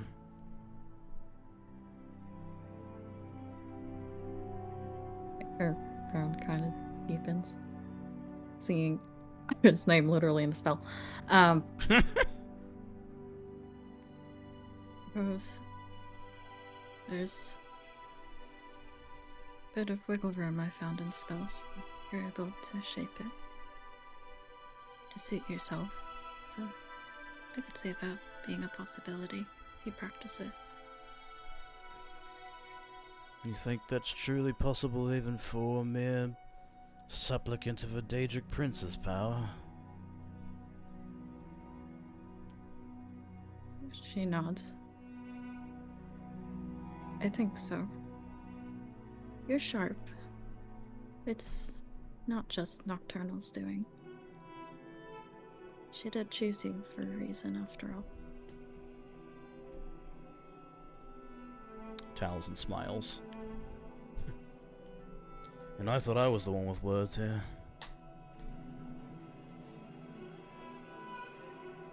No. Every now and then. I'm not the best words in most situations, but I try. She kind of just scratches her head on the side.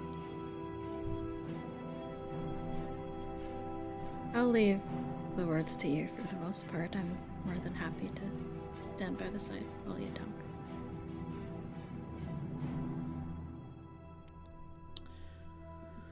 Well,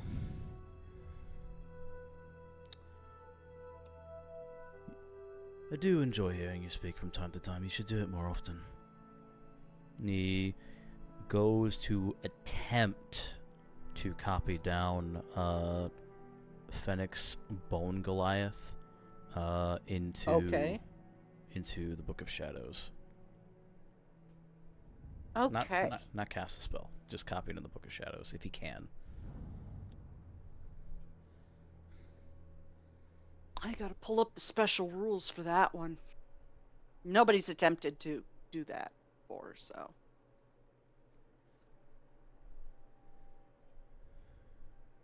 First off, I have, since my other two groups were in this campaign, I have slightly adjusted Fennec's Bone Goliath.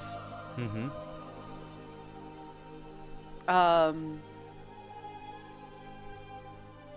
The AC is correct. The health is correct. The thing that needs to be changed is the claw attack. Sure. And the spell level. Sure. Makes sense. So the claw attack is 2d10. Mm-hmm. Slashing damage, and the spell level is 8th level spell. Oh, damn. I don't know if I could do that then. Well, if you look at it from a designer's perspective, something that powerful. Yeah. 6th level is a little on the low side. Yeah, I get you. Especially with, like, slam being 5d10 bludgeoning damage. And a possibility of being knocked prone. No, that makes sense. So,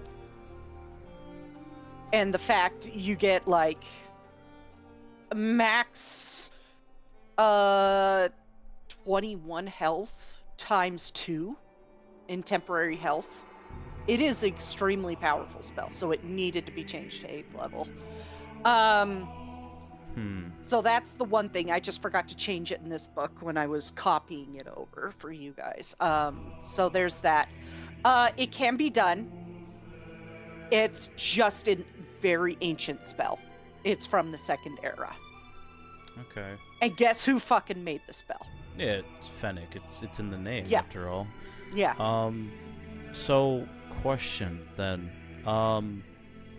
Would there be a way to not necessarily decrease the spell level, because I don't think that's possible, but No. would there be a way to, instead of making it a Bone Goliath, change it to a quote-unquote Wraith of Crows by changing some of the components? No, because if you read it, it says turn yourself into a hulky monstrosity of bones. It's not a separate creature. You're turning into it.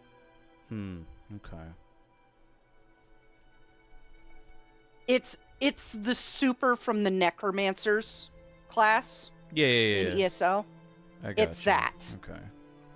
Cool. Man. Like flavor-wise, could the Goliath kind of look like a Wraith of Crows? No. It's a necromancy spell, technically. In Esper, it's listed as necromancy. I had to list as conjugation for 5e. Man. Because, the schools in, 5e are a lot more strict. It basically says what the thing does. Conjugation is considered, changing. So, I had to make it conjugation because necromancy is technically quote-unquote healing spells in 5e.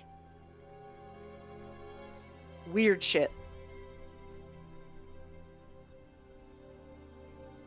Okay. He still finds it interesting, even if he doesn't know if it's possible to fuck with it a bit, because that's Taliesin. So he's still gonna To copy it down, Mm-hmm. to get to the point, to copy it down, I need an Arcana check. Sure. Why not? Arcana. It is a very high DC. You actually hit the DC. Dang. You can copy it down.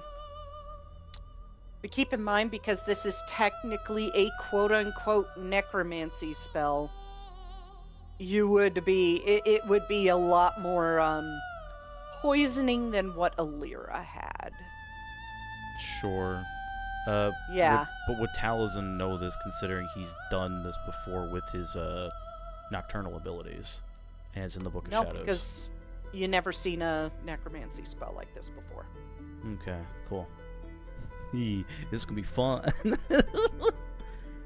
If you look at the necromancy spells in Morrowind, Oblivion, and Skyrim, I don't believe there's one that changes you into an undead creature.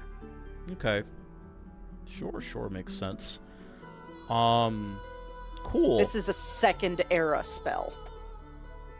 Very ancient magic, very powerful stuff, I'd imagine. Considering that's the case, because I am a warlock, question, because I technically cannot use spells that aren't unless related to the warlock, would this be like a once a day kind of thing cast, or how do you want to play that?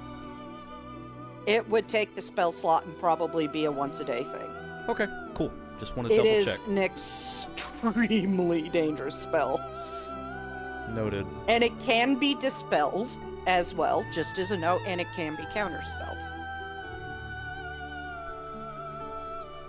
As Taliesin is copying it into the Book of Shadows, he's reading over it again, not seeming to have too terrible an issue. He's reading it, it's like, turn yourself into a hulking monstrosity? What do you suppose that means? Am I gonna look like a bunch of bones? That's another thing. You've never seen the bony constructs of the 2nd era as far as Taliesin in this party has. So you don't know what it looks like.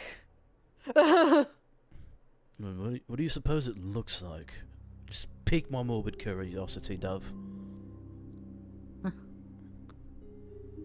Well, knowing it's his spell, probably something especially atrocious. Do you think it was like those things that we fought back in the palace on the Necromancer's Moon? Or rather, ran away from. She kind of shudders, remembering that. Could very well be, with more bony features, I suppose. But it being his spell, just try to be careful with it.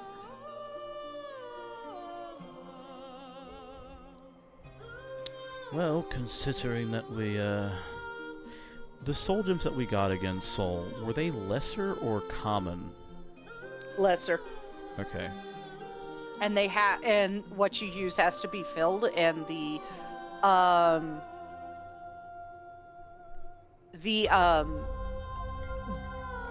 level of soul gem that you use also like messes with how long you could be it. Oh, interesting. Okay. So if you use like a black soul gem, first off, you're a fucking monster. Second, you would be able to be a bone Goliath longer. So, someone may die, but that's a sacrifice I'm willing to make. Man, Marco in the background, like, yes, kill someone and fill that soul gem. Use necromancy. Have fun. How fun! Claps his hands together. Oh, goody! Proceeds to bitch slap an anchorite in bone Goliath form, and then flicks off Mana Marco in the process. Anyway, And Moon walks away. Yeah. But yeah, Taliesin looks at that, and then he takes with the soul gem out that he kept, knowing it's lesser. Having this realization. Oh dear. Do you remind me that if I ever get the thought of using a black soul gem to hit me with your mace, please, in the face. I think she frowns really deeply.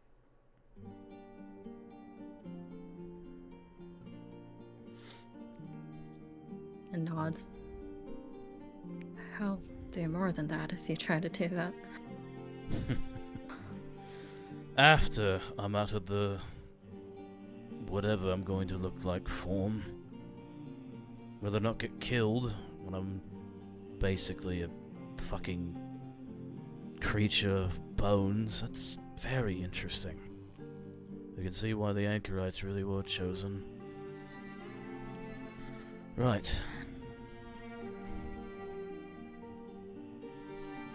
Could she try to copy down the cantrip while he's doing that? Which cantrip? The one in Cylinears. It's Enervate. Enervate, yeah. Enervate? Yeah, you could try. You could copy that down. For you, it's just gonna take time. Enervate is not a difficult spell like Fennec. He likes to be difficult. Son of a bitch. Quit being difficult. While Alir is copying down Enervate, Taliesin's gonna just look over again. If I might make a suggestion, considering you are the one that's a bit more, tactile with your own spells, I'd try and recommend possibly good old Piss Face's Scry. Not sure how that would work, but it's worth a try after all. Sure. No, I do want to learn that spell eventually. Venice did give me a copy of it. He said it would help me when I did eventually sit down to learn it. But right now, it's a bit beyond me. Points at the Bone Goliath spell. And this is way beyond me, Alira.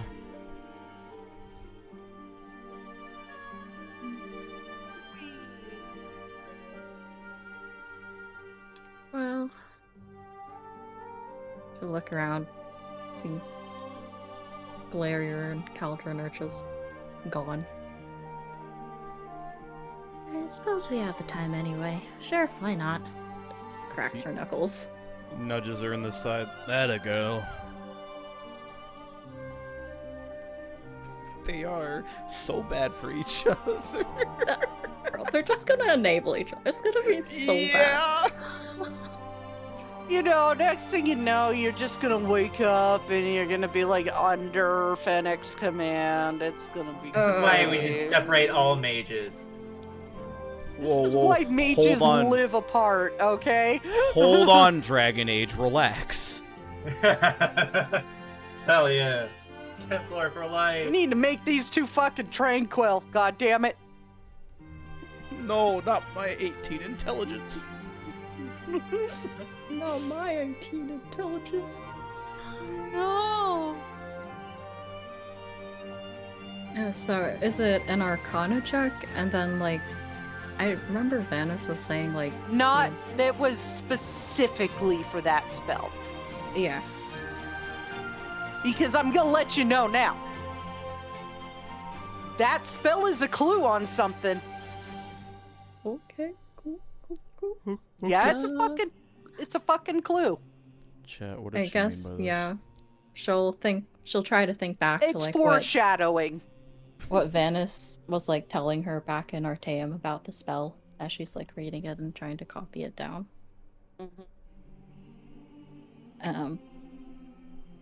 Do I need to roll anything, or how does that work? Does it just take Not time? for the cantrip, no. Like I said, no. the... Oh, for Fennec's spell, yes. You need to roll an Arcana check. For Manamarco's Scry. Manamarco's Scry, no. Okay.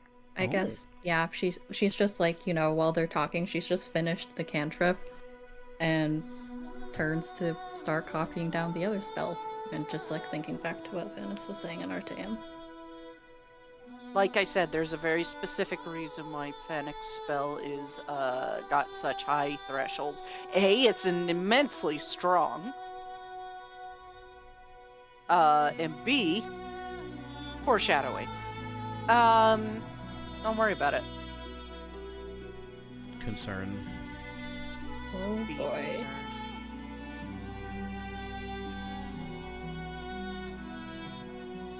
I guess she'll finish copying down the spell. That was easier than I thought. I guess Vanis really is a good teacher. Well, perhaps you're turning into Manamarco. Ooh.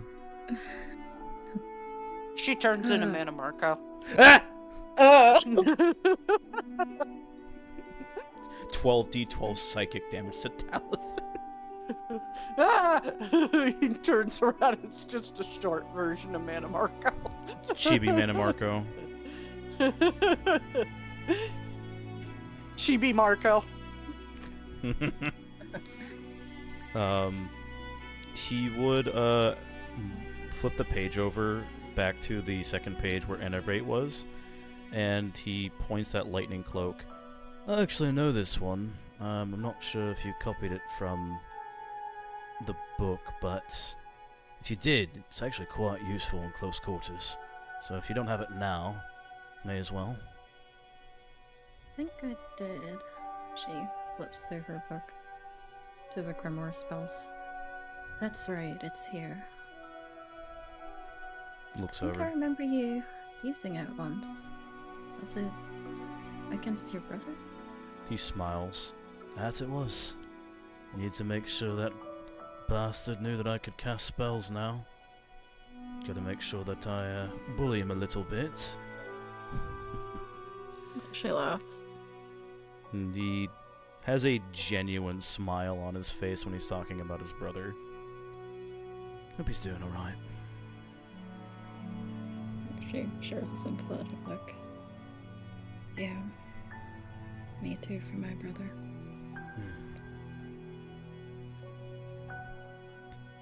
They might be together for all we know. Maybe they're looking out for one another. Perish the thought. Would be a coincidence, but a happy coincidence nonetheless. Yeah.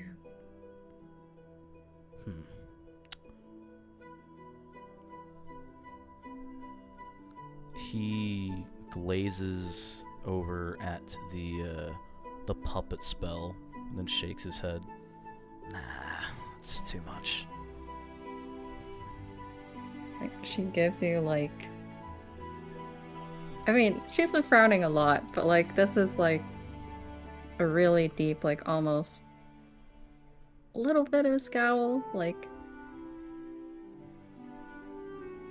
That spell's particularly nasty. Aye, it is. And he's glaring as well. Pray to the divines that it's not used against us, but now we know it's a possibility. Well, particularly with Cylinder, definitely. To take away one's free will. Can't think of a more vile thing. She still kind of has like a bit of gritted teeth.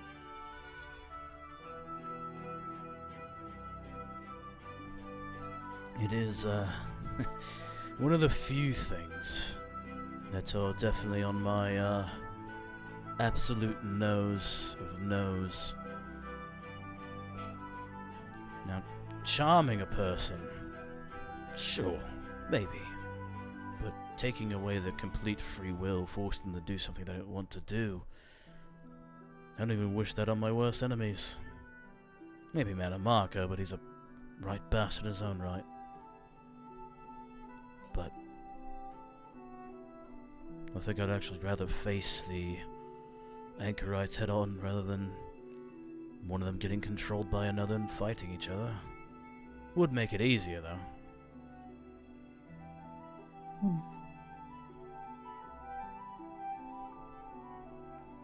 It would, but it still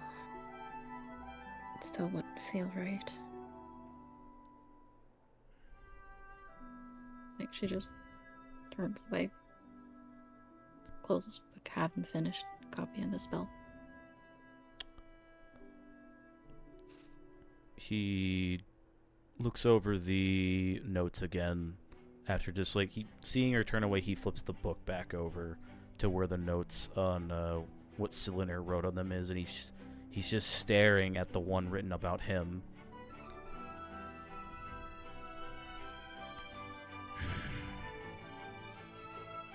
She'll glance back and see it's on that page again.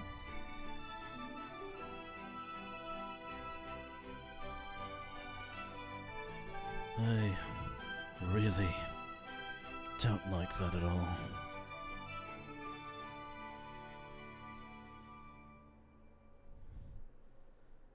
Like she'll kind of give a dry laugh. Which part of it? Yes. It feels wrong to read all of this. Yet, I don't know.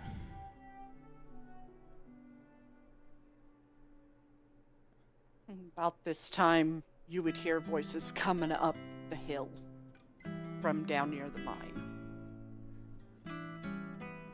Which the house is built on top of the mine. You can, if you want to know what it looks like, you can actually find it on Nexus mods, because I did actually make her house as a mod. Which was fun. That was Babby's first mod.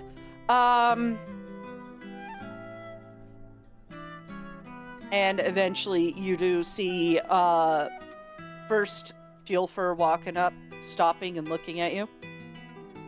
Then Relon. Told you. Many waves. And then Aaron.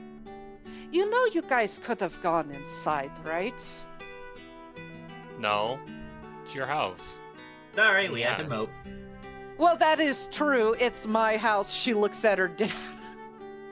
Well, I mean, Tiny says to her dad, it's like, no, it's your house. I mean, we could try to break the lock or sneak in, but we could also just wait. Technically, I've been dead in Skyrim, so it's her house. Tiny just looks I very. am not lockpicking the dragon. I'm not lockpicking the Dragonborn's house. You could do it. I believe in you. It doesn't matter of whether I can, it's whether I should. I mean, he has a point. I'll do it, but you wouldn't do it like the way I lockpick. He just smiles. Please don't break my door. I could buy you a new one. Oh man, I'm sorry. You wouldn't need to buy a new one if you didn't break the first one. This is Well, like I hold That's up a his big, point. meaty hands. I don't have the delicate touch. I just hit things. this Or is shoulder out triangles. loud, Open right? the door. Like, everyone Yes. can hear this. Yes. Yeah. So I'm sorry. After hearing the comment about Farron not wanting to break into the Dragonborn's house, Taliesin smiles. It's not the first time you went through her belongings, you know.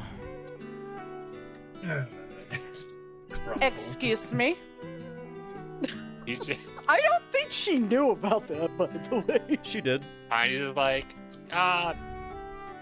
you know, your belongings on personal alcohol book on alcohol you like. Yeah, Not that. the right time for that, Taliesin. Yeah, I'm hearing some stuff about you finding Man the Marco's plan. They said that they wanted you to tell me. Well, should we all move inside? Yes. You just. Okay, great. She walks to the door and opens it. It wasn't Tiny- locked. Well, shit. Tiny's just gonna look to the tree where Glarior and Calgin are, not go there, and then shout, "We're heading in the house. Come join us when you're done."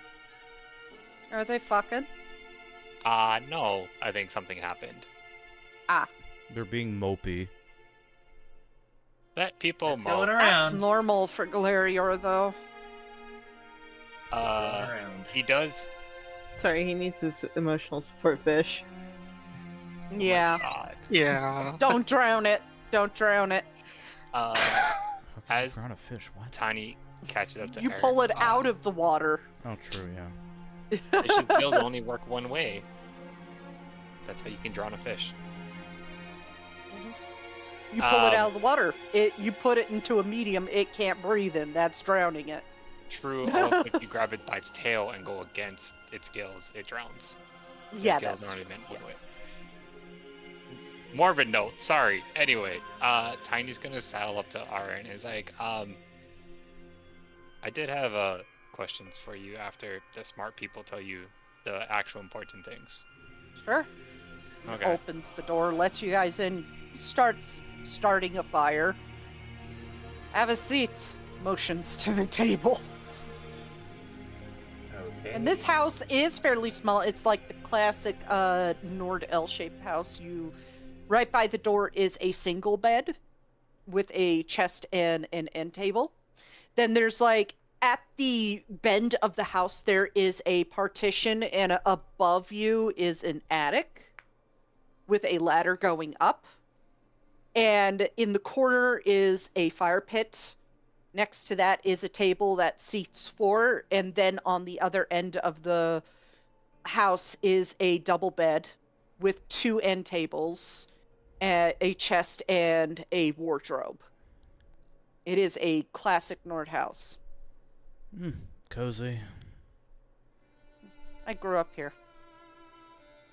I would hope so, otherwise the of Kinds Grove wouldn't fit. Nice place. Yeah, technically it is Shadow Claw because I am a noble, but going around just advertising that you're the daughter of Ulfric Stormcloak's spy masters, not the smartest idea. That's too wordy.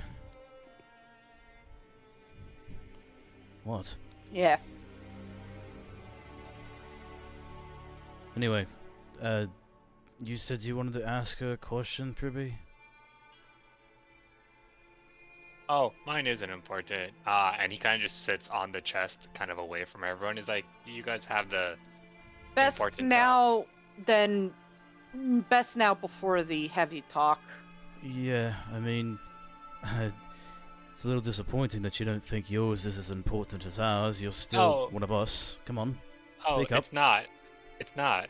And he just kind of just leans and points to the bow. He's just like, I was gonna ask if you had some tips. Like, Taliesin showed me proper, but you are the huntsman, huntswoman, huntsperson. So I was like, maybe you might have something else to offer. She motions to her father, who is leaning up against a wall. He's the one that taught me how to use a bow.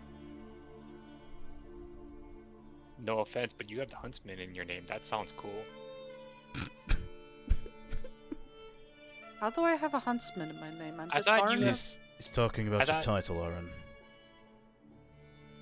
I'm a hunter for Windhelm. He is technically the hunter for East March.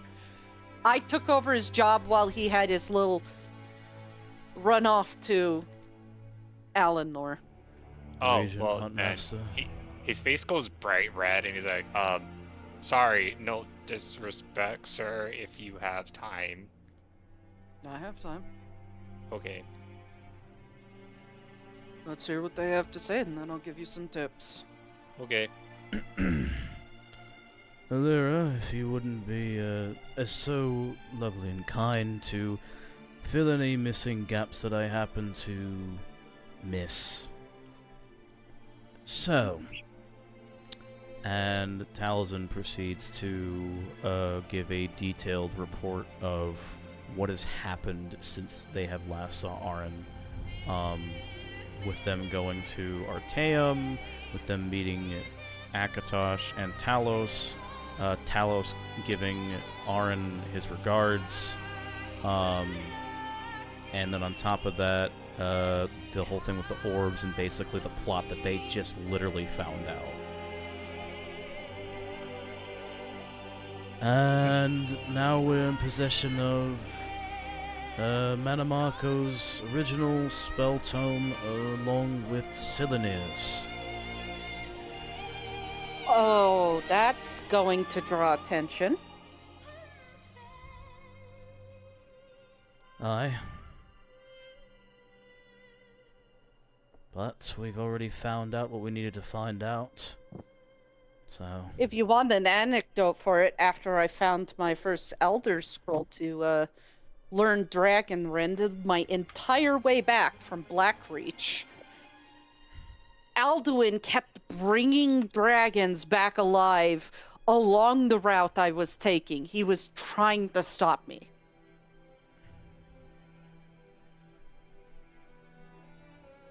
Just as a little heads up, he might do an equivalent.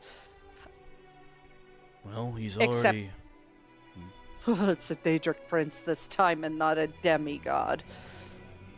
Or a lich. What? Or a lich. Even then, he's already tried that, considering emotions over to Alira. He tried to, I think, scry on her this time. Didn't work, thankfully. That's good. At least he picked the wrong person to scry on. Speaking of which, actually, there was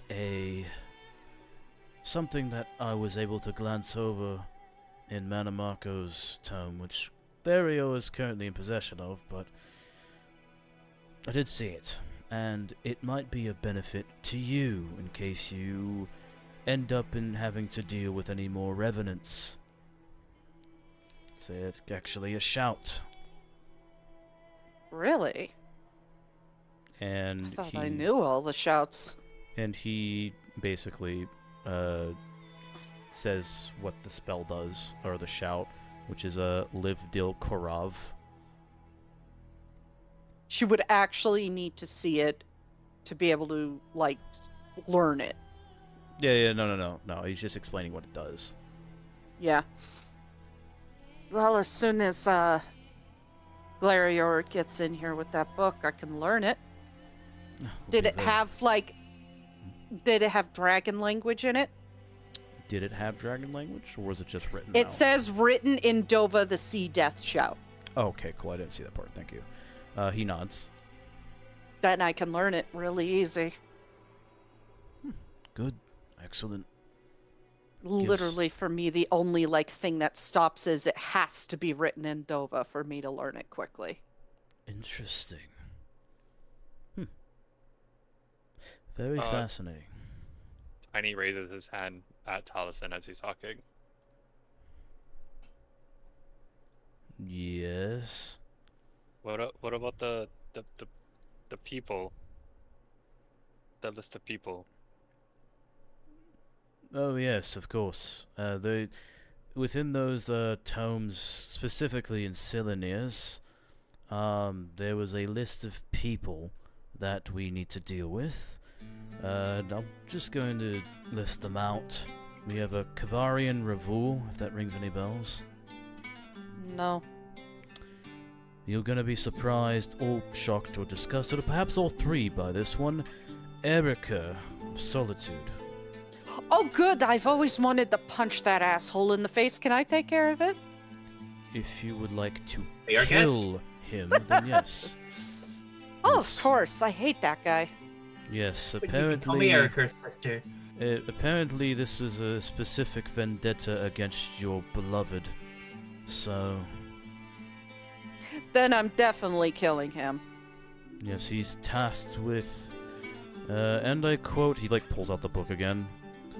Sadly, the Empire lost Skyrim, meaning Cyrodiil's been weakened too well by Araclane, but he has proven worthy of Manamarco's boon by getting into a relationship with Elisif the Fair. Now, Ulfric Stormcloak needs to be removed as High King so he can give the throne to Elisif, then take it from her. So by all means. Oh, gladly. You'll You'll relay that to Ulfric so he doesn't, have a heart attack about me killing Ericor. Sure. That... No, she's talking to her dad. Sorry, I should have clarified that. Oh, okay. Yeah, I'll tell him. That's gonna be a nightmare to deal with. I mean, if I may, this technically serves as evidence, so I could give this page to you once we're done with it, and you could just have him arrested and executed. No need. Ulfric trusts me. Suit yourself. Then When there I is- say it's going to be a nightmare to deal with, I mean Galmar, specifically. Ah, He's always been the loose cannon of the three of us.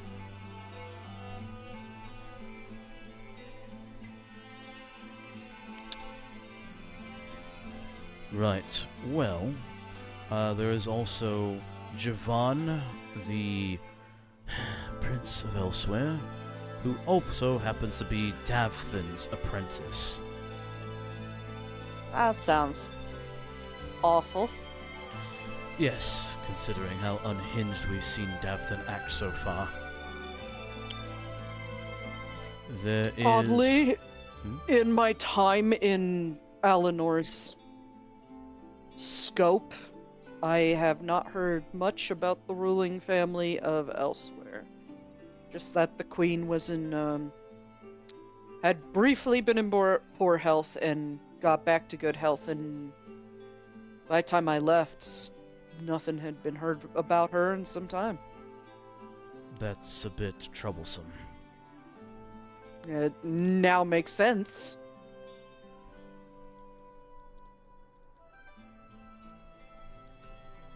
You look at it from a spy's conspiracy theory, I'm willing to point all fingers back to Javon. Well, unfortunately we can't worry about them right now because we need to get these bloody orbs first.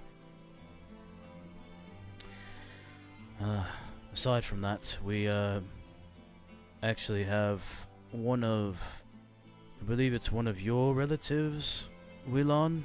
You mentioned them before, actually. Relative, Lethane Leafall? oh, fuck him.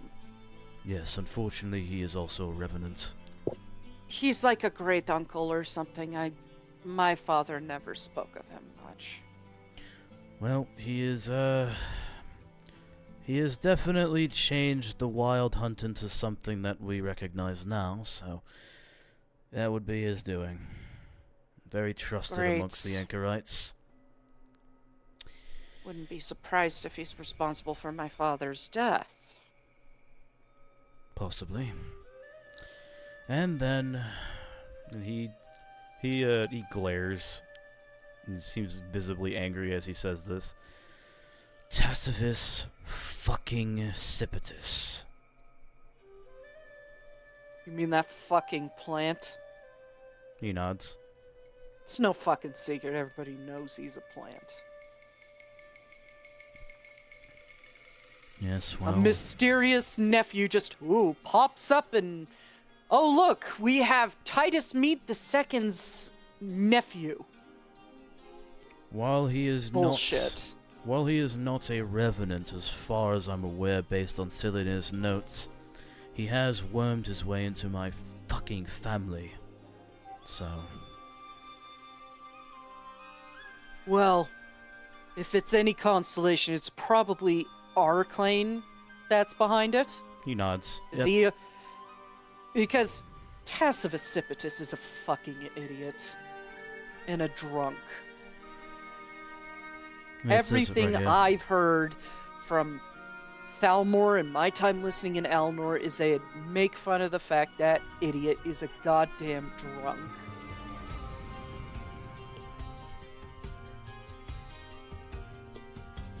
That is what it says here, is Arclane is the one that is mostly doing the puppeteering, but despite that, however, still... I'm willing to put good coin on the fact that he has absolutely nothing to do with the Order of the Black Worm. He is just a cover. I'll bet you 20 gold. You need to stop betting. No need to bet, considering I agree with you. I like betting. He stares at fucking Thribby. Tiny puts his hand out and goes quiet. There, you have a betting partner other than Ulfric and Galmar.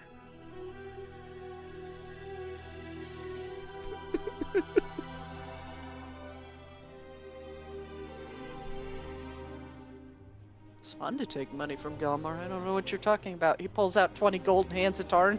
She's holding it. Drag me into this. She takes the money and puts it in her bag. She's like, God damn it. It'll be even more fun to get 20 gold from Tiny. Oh yeah, I just typed it in chat. I'm afraid you just lost 20 gold, Thribby, but it's not my money. Nah, gold money is money. Suppose it is. Anyway, that is essentially the gist of the people. We've already told you about Manamarco's plans based on what Glariel told us. Read, at least. So, it's pretty in-depth. It's a good thing you're sitting down. Well, it is Manamarco. I mean, ask my da. I loved reading history books growing up. I read all about the Oblivion Crisis and the attack on the Mages Guild and Manamarco and all sorts of stuff. Even stuff on the Dark Brotherhood. And if the books detail half of what Manamarco has done, you're in for a hell of a ride. Pardon, Oblivion of a ride. Hell doesn't exist in Tamriel because you're in it. That makes expletives so fucking annoying, I swear to God. Ooh. I'm pretty sure they've used hell before to describe oblivion, but it's just like a word, like Yeah. an adjective, so it's fine. Yeah, it's not like, oh my Jesus. It's not a noun. It's just, or rather, it's not like a place, a noun. This means like a bad place. Bad guys. time. So it's a verb. Let's make the extreme Christians on TikTok upset and say Christ on a I'm cracker. gonna get banned again, soul. Son of a bitch. Yep. The live they ended. I are- swear to Former God. Catholic, they can't hold it against me. It's not them. It's the bots. They hate me. Maybe the bots were the friends we made along the way. I'm. Oh my god. Take a lap. I'll take a lap. We'll be back in 5 minutes, everybody. I gotta pee real bad. Oh jeez. Be right back, fellers. Welcome Bank. back. Yippee. We're banking. We're bonking even. Mm-hmm. Dare I say that we are even plink plonking? You could say we're. God damn it. Wow. Love it. I'm sorry, Nox. Hate you. No, you don't. Yeah, we're back. We're back from break. That's all I got.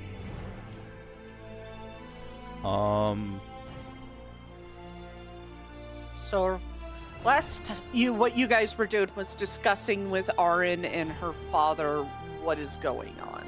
Right. And then the bet was made between fucking Pilfer and Tiny for some godforsaken reason. Because Fjolfer like Ulfric and Galmart likes bets. Let Basic Tiny nerd be bullshit. ADHD in peace. Impossible. ADHD doesn't exist in Elder Scrolls. It does now. We invented it. No, only I get to invent things. And Todd Howard.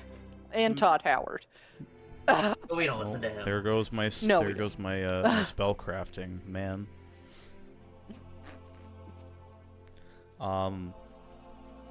So after like finishing everything up with Arin, Taliesin just that's basically everything. We don't really have anything else aside from that. Whole nonsense with the towers is gonna be a pain in the ass, but like I said, focus on the orbs first, which we already got a plan for that. Motions over to Whelan, sorry. They nod. So, hope you don't mind us crashing here for whatever fucking time of day it is. Who knows, but go ahead. Thank you. You're very kind. And before we leave, I'll make sure that I'll get Clariol to show you that dragon shout. That'd be great, and then you get to see how I learn them. Aye. Already seen you suck up the soul of a dragon, so that's interesting enough to say the least. Not the first, probably won't be the last. No doubt.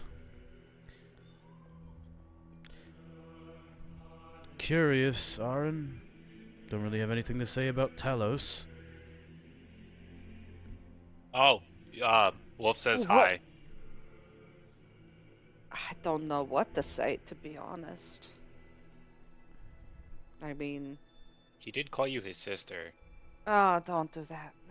No, he's my patron god. I am not a sibling. Nope. That's what he said. I'm pretty sure I remember that part correctly. It would be kind of weird for Talos to call Arin sister. Wouldn't it be more like some weird uncle? No, he said sister. Uh, Alright, so he did I say think sister, it- right? yeah, he did say Okay. sister. Yeah, Tiny's like, no, yeah, that's a simple enough word. I can remember if someone said sister or uncle or aunt. Like, Well, Don't get here's me the- wrong. Sorry. Here's the problem with that. There's probably a reason why he's doing that. It's because we were both given the dragon blood by Akatosh, so... Ah.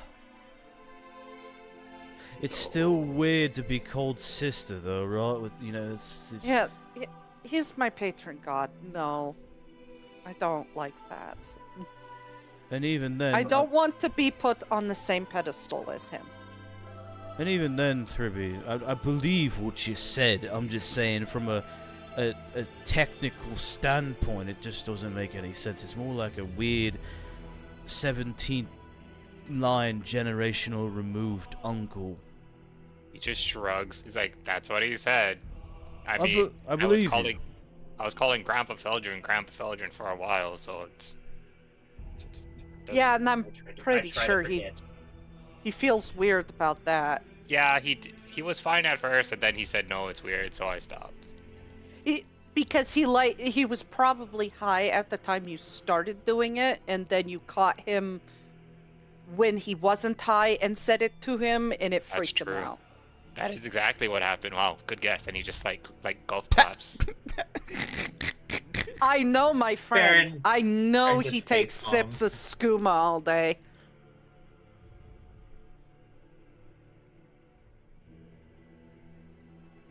I As mean, I take a bite of ice cream. everyone has their poison, and then Tiny like reaches for his bag, and then he just stops, and he's just like, "Oh, that's right." Oh my And god. he just stops. Aww. Who'd you leave it with? Alira, No, Alira has it. he hasn't asked her. He hasn't asked for it back yet. Nah. If I recall correctly, I do believe Feldrin said he was either heading to... Was it Necrom or was it, You cut out Mournhold? briefly there. Of course I did. Was it Necrom or Mournhold that he said he was going to? Necrom. Okay. Specifically Necrom because they got that powerful spell up to prevent the dead from being raised there. Right. And to keep, Devaith fear out of Manamarco's sights, because if anything would scare Manamarco, it would be Devaith fear. And Vanis, but he believes he's dead. Uh-huh. Well, to add to that, I'd probably glassed over it, or, but Feldrin is fine, by the way. Just so you know, he's in Necrom with, this one's dad. And motions over to Farron. Well, if it's any consolation, one thing that you'll learn for sure, being one of us doom-driven, is that you learn we can each handle our own. I had a feeling Feldrin would be fine. Also, I'm pretty sure it was Mournhold. I mean, the guy went to Akavir and survived that by himself. And somehow got back. It's true, yes. But still, just considering he doom-driven, nerve-arena not, if he teleported he would be dead, so... I've heard about that. Aye, and we confirmed it in a battle back in Haven. It seems that only the trusted of the Anchorites, or perhaps in the upper echelons of the Worm Cult, are the only ones that are able to actually teleport. Not even the lower echelons of the Worm Cult can teleport without giving the blood price. Or the more likely thing is those within the Worm Cult capable of teleporting can. And if Manamarco knows that they're not capable of teleporting, what's the point in putting the protection on them? That's my guess. Was that Alira clearing her throat? Yeah. That was... Apologies. I'm eating food and... Anyway, don't mind me. Just Loki dying here. It's fine. It's okay. I occasionally cough a lung out too, so. Well, not too terribly sure on that, as that's just a theory, because I haven't seen anyone aside from the anchorites teleport successfully. So far. With how big this is getting, this is a very big web. You're telling me. Seems like he has every single nation covered. The important ones, at least. He's, Did I mention about the bunch of wizards and spellcasters going missing in the Valenwood? No, you didn't. What's going on with that? He explains about the mages going missing, along with the kings of like the different areas. The mages could be separate. Hold with me on that. Hold with me on this thought. You said that it hasn't gotten wide yet that people can't teleport, and you had to warn Feldrin. Yes, What if these mages didn't know and they teleported? There is a possibility, considering that even the Telvannis didn't know, and neither did Devaith Fear. Yeah, it's more likely. As far as, like, rulers disappearing, either that's Manna Marco, she looks for father, or they gone into hiding. That's probably more likely than you think. The only one I definitely know would not go into hiding is Ulfric.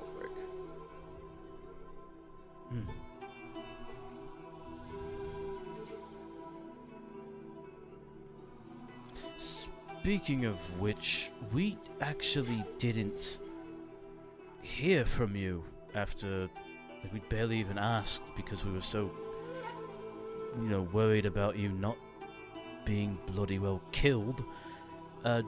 What exactly happened after we left Wayrest? Well, the sky went black and people went into a panic. Right. We know that. And Feldrin and I decided to do the best that we could do to put out some fires, make sure people were fine, stop looting. There was even like a dragon or two who tried to take advantage of the situation. Odoving had fun with that.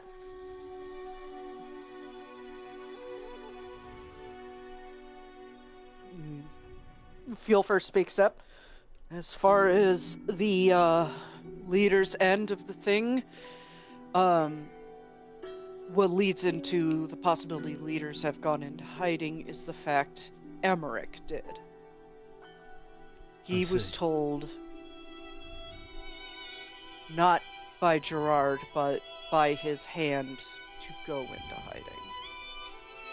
Alistair. Because as soon as, like, Gerard revealed himself and stabbed my daughter, which I do want to put a blade to his throat for that, I can handle him myself. It's a father's thing, I know you can. Well,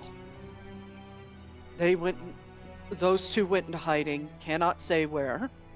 Because I personally don't know. I don't even think Ulfric knows. Ulfric, Galmar, and I made our way back here while Arn and Feldrin went with Endossi and the others back to their nations.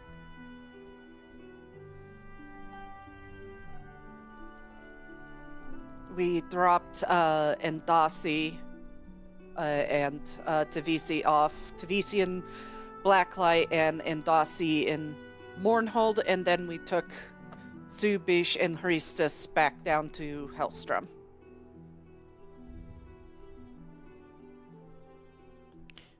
It was just Subish and Hristus, right? Yes, it was just them. I believe they said that Helmaki couldn't make it. You did not tell her about Helmaki, did you? Yeah, I forgot to write it down in my notes. Yeah, you didn't tell her about that. So, unfortunate thing about Hal Maki is that he is also a revenant. His real name is Hasur. It's Hassery. Hassery. Cool. Hassery. Oh, that's lovely. He greeted us. Well, that's not good. No, it's not. I am very tempted to make my way to Feldrin and let him know.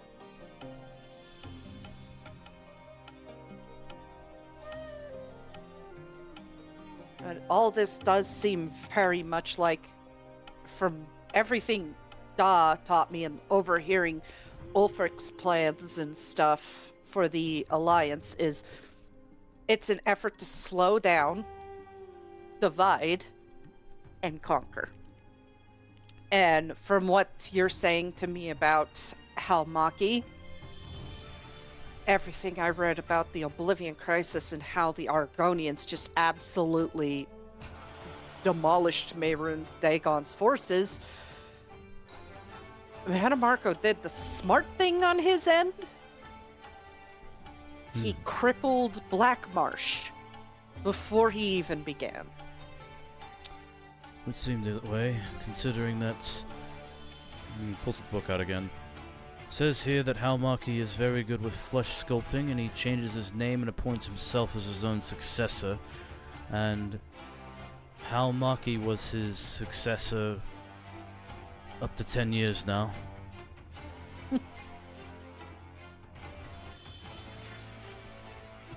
That is actually pretty bad. He's been entrenched a while, and look, I'm sure you guys got it.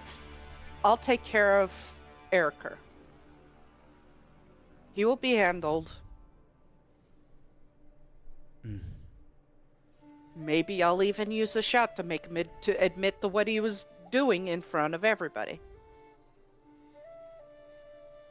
Just as long as you bring backup, because I wouldn't be surprised if he's been there for hundreds of years now. He's entrenched worse than Halmaki is, I'd say. Maybe Feldrin and I can handle it together. See if he's available. He is busy guarding Farron's dad after all, but if Farron's We dad can push that off on DeFaith. It's fine. I was just about to say, though. He looks over to Farron.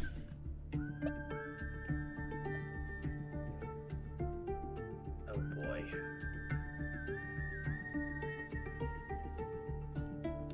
Yeah, it might be a good idea to do that.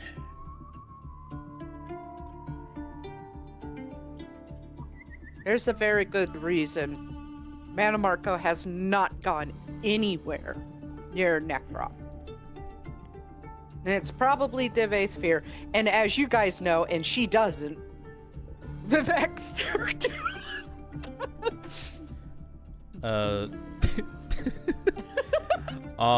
He also, because Wade made a good point, because Talzin did retell like everything that they went through, so it's like a lot. This would include about the ritual sites as well. And like all the other extra shit that they know of.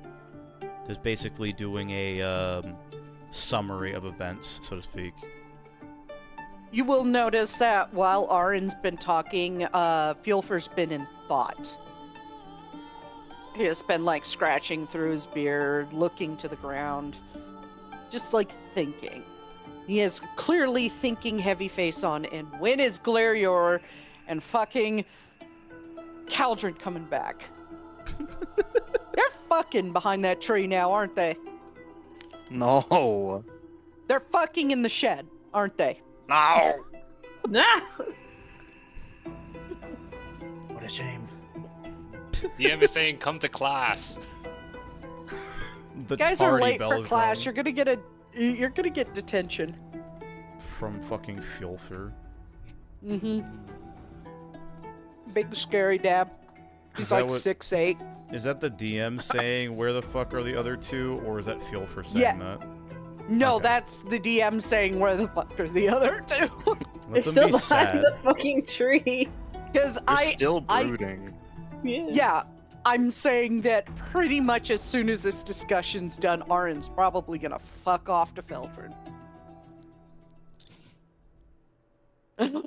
That's what I'm saying, because all this information is starting to give her the itch to travel again. It would, Talzin again. Does he see the anxiousness in Arin wanting to get going? Mm-hmm. Okay. She's Ta- getting twitchy. She's ta- an adventurer at heart, so. Talzin holds up 2 hands. I've seen that look before, Arin, and I'm going to warn you. I would wait a moment.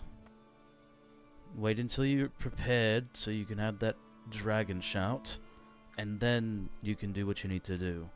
But considering that we're also kind of being watched constantly at this point, maybe it would be wise to wait until we leave, that you leave. She pulls an amulet of proof against detection out of her shirt. Against the Daedric Prince. He can't see me.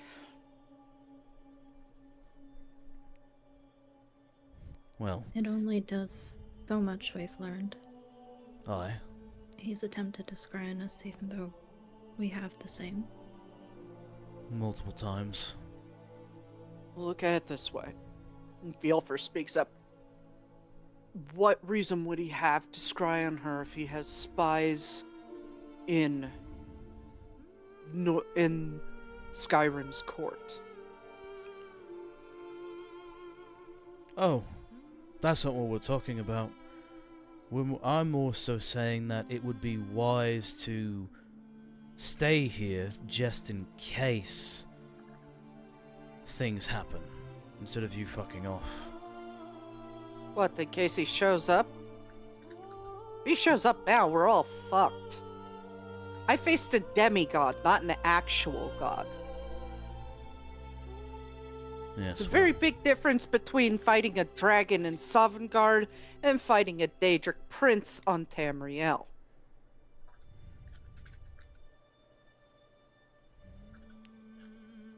Whatever these orbs are probably for a way to stop him, and if you don't have them all, you're gonna have a bad time.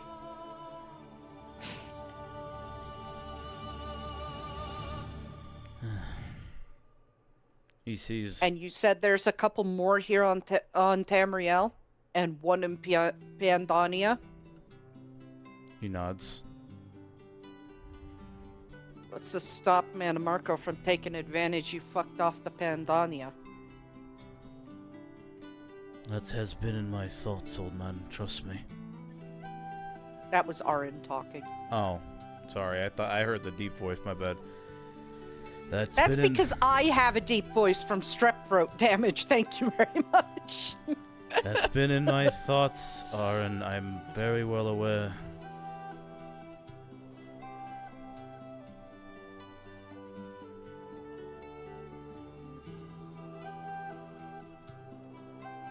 Willon speaks up. Well, if he is watching right now, all he is going to see is myself and Fielfer.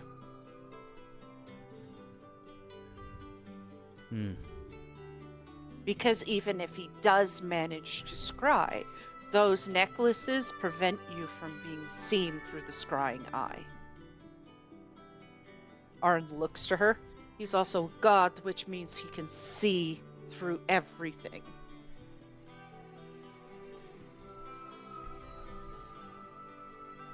Trust me, I've tried to use invisibility potions when fighting Alduin. He saw straight through them. Good to know that won't work. Meaning Alduin had true sight. Man. Womp. Again, good to know for the future. He would notice that Tiny left and is like, looking towards where he went. He's not a savage. He closed the door after he left. Well, were you raised in a fucking barn? Yes.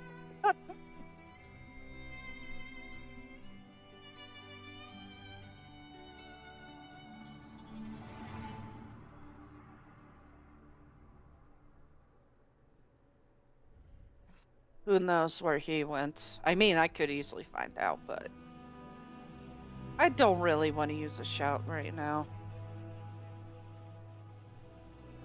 Alera will send a message to Tiny and be like, Tiny, is something the matter? He's like, what? Oh, what? Oh, Lyra, hi. No, everything's Wait, fine. what? Oh, what? Oh, Alira, fine. Everything is fine. That's 10 words. No, yeah, I'm good. Went to see Glarier and Caldron, and Went. At least 17 now. Yeah, it's at least 17 now. He doesn't know how message works. No, that's he doesn't. that's sending, not message. Message is the cantrip. Yeah, message is a cantrip, but I'm pretty sure there is a word limit on per Right. cantrip as well. There isn't. There's not. There isn't? No. No. Oh, it's that not. is It's a cantrip. broken as Well, fuck. It's Message. just within range of 200 feet, I believe. Yeah. 120 feet, but that is broken. Yeah, Oh so my as long as god. Tiny just keeps talking, he's just like, no, yeah, we're fine. I'm fine. Glarier is fine. He said he's on his way back. Because, like, you could literally stand 120 feet away, point at a random stranger, and just use, like, message to read them the entirety of Manamarco, King of Worms in their Yeah, head. it's hilarious. Oh, fam. It's hilarious when you think about it that way. It's like someone's just gonna read an entire, like, essay. All the Yeah, sermons read of an Vivek. entire poetry epic into somebody's head. That is crazy. Read all the sermons of Vivek. Oh yeah, that too. And then just the innkeeper's just no. sitting there listening to this and just go, please make it stop. And all the me patrons are casting- looking like, what? Me If casting Cal- message. Go ahead.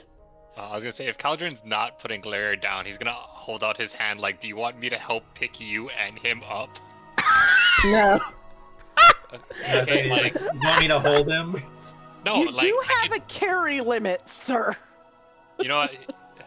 No, he knows better to touch Cauldron without his permission. He's like, well, I mean, I think there was a lot said. Arin's gonna relay messages, so if we can send her on her way, I think it might help our allies sooner the better. I know you can punch me if you want.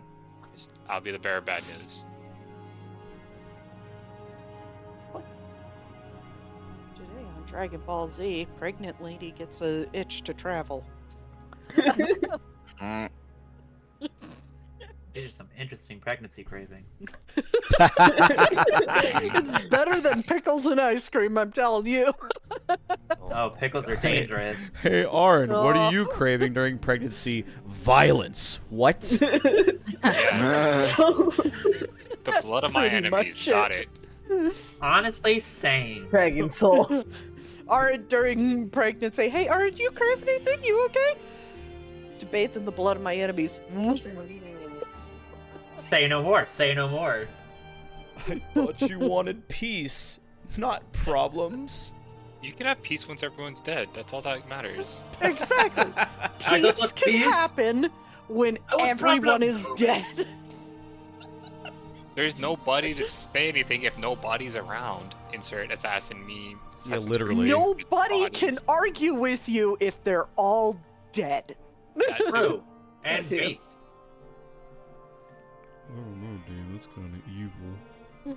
But yeah, Tiny enters eventually after Arin, or not, after Caldron and Glarier. He's behind them, like gently sheepdogging them. I think on the other I'm- side of the message, Alera was I just just like, totally pictured Tiny just butting them with his nose. Aww. Cute. Oh, shit. Yeah, I'm it's just- assuming that Caldron is walking in just holding Glarior, holding a book. Football It- Terry. it's like the freaking Prince. I forget the name of it. The But fucking like, bridal carry. Yeah, Riley carries through the door. Aww. Isn't I that need- sweet? And he just shakes his head from the back. I think I'll have that I'll have cute? Ulfric carry me like that. Why don't you carry him? Because I can't. Yeah, you The can. guy is 7 feet tall. I believe in you.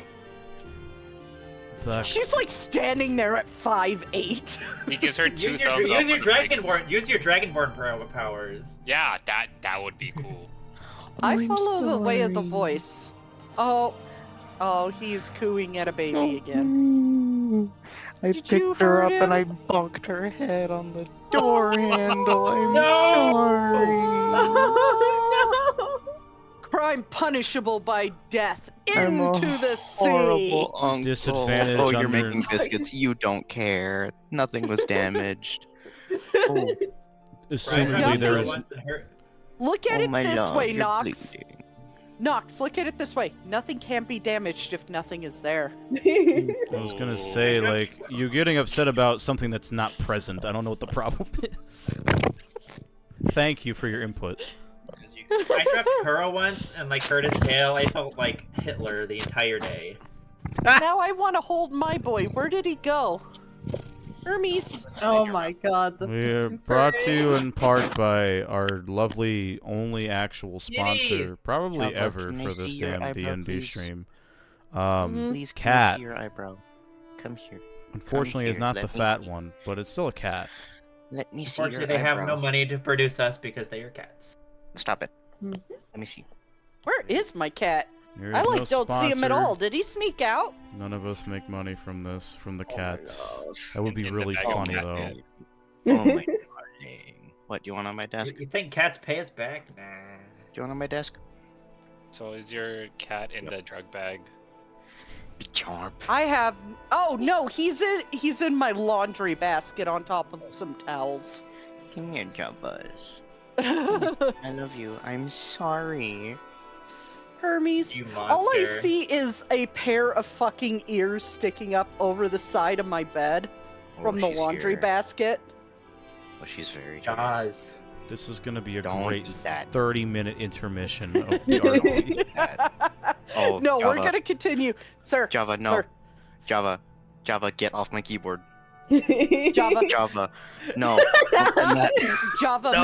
make him roll an Arcana Slowly- check, Java. Damn it. Make him make a wisdom saving throw at disadvantage for bonking you. Yeah. No. It's okay, she has a 0 int score. Nothing was damaged. Mood. Mood. I'm good there? Okay, bye. She left. Anyway,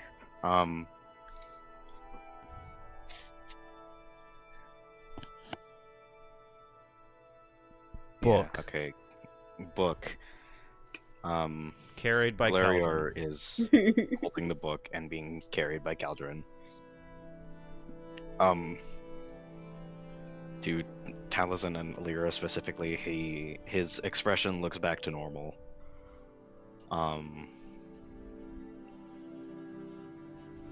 He looks over at Aaron. What did he say? Oh, just that she wanted to see the book. Yeah, she needs to actually see the written word. More specifically, he said she wanted to learn the shout that was in the book. Okay. Yeah. What? Hold on. My fucking live got canceled because we were discussing drugs. Only because you said drugs. Drug bag. What? Wait, I- what? Oh my god. I'm sorry. On TikTok or? Yeah, it says live visible. I just have my chat screens open just to see who pops in.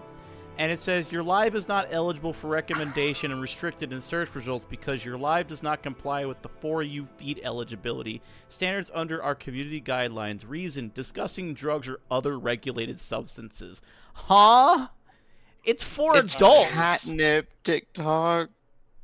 Oh, what It's, do you mean? it's not even real drugs. Excellent. Go back to licking fascists boost TikTok. Yeah, how about that TikTok? What about fascism? You're gonna ban You us for okay with that? that? Somehow we're still live, but I don't know how. But it just says My you've God. been restricted. Anyway, sorry, Nox. Continue.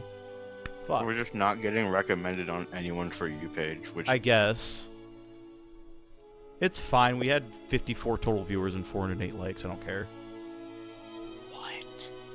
We have more viewers on fucking TikTok. Well, yeah, the viewers don't need to stay. It's just a statistic. So Oh. okay.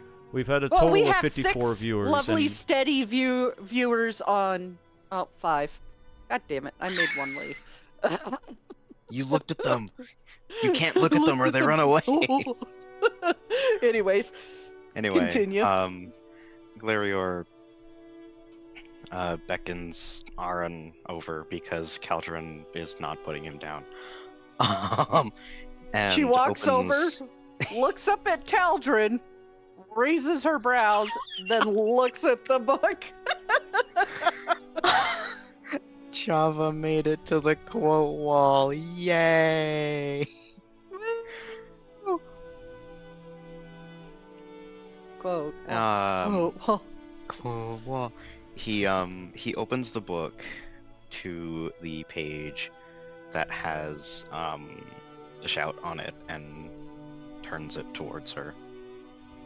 And she looks at it. Then, from your perspective, she just stares at it for 5 seconds, backs up, says the words, and see Caldron's cloak. She just basically looks at words, says them from your perspective, and it works. Meanwhile, she's getting like a bunch of pop-ups on her like interface. Yeah. Just like a black cloak, and then just a bunch of other little black dots. And What the fuck are you doing? Well, you certainly said something in the dragon language. Does it work? yeah, I can see a lot of black around him, and a little bit around each of you. Ah, yes. This is going to be useful. It's a shout that allows me to see the dead or death. Yes. So to speak. It's something that specifically the anchorites have, or revenants have them too. But that's essentially something called dead sight. Well, yeah, I mean, I know that now.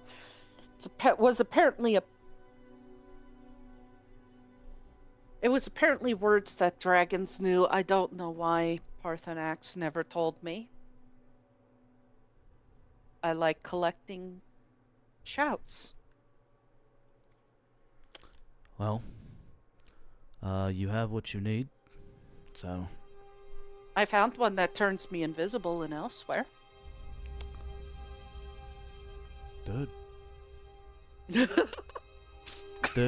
There are word walls and elsewhere.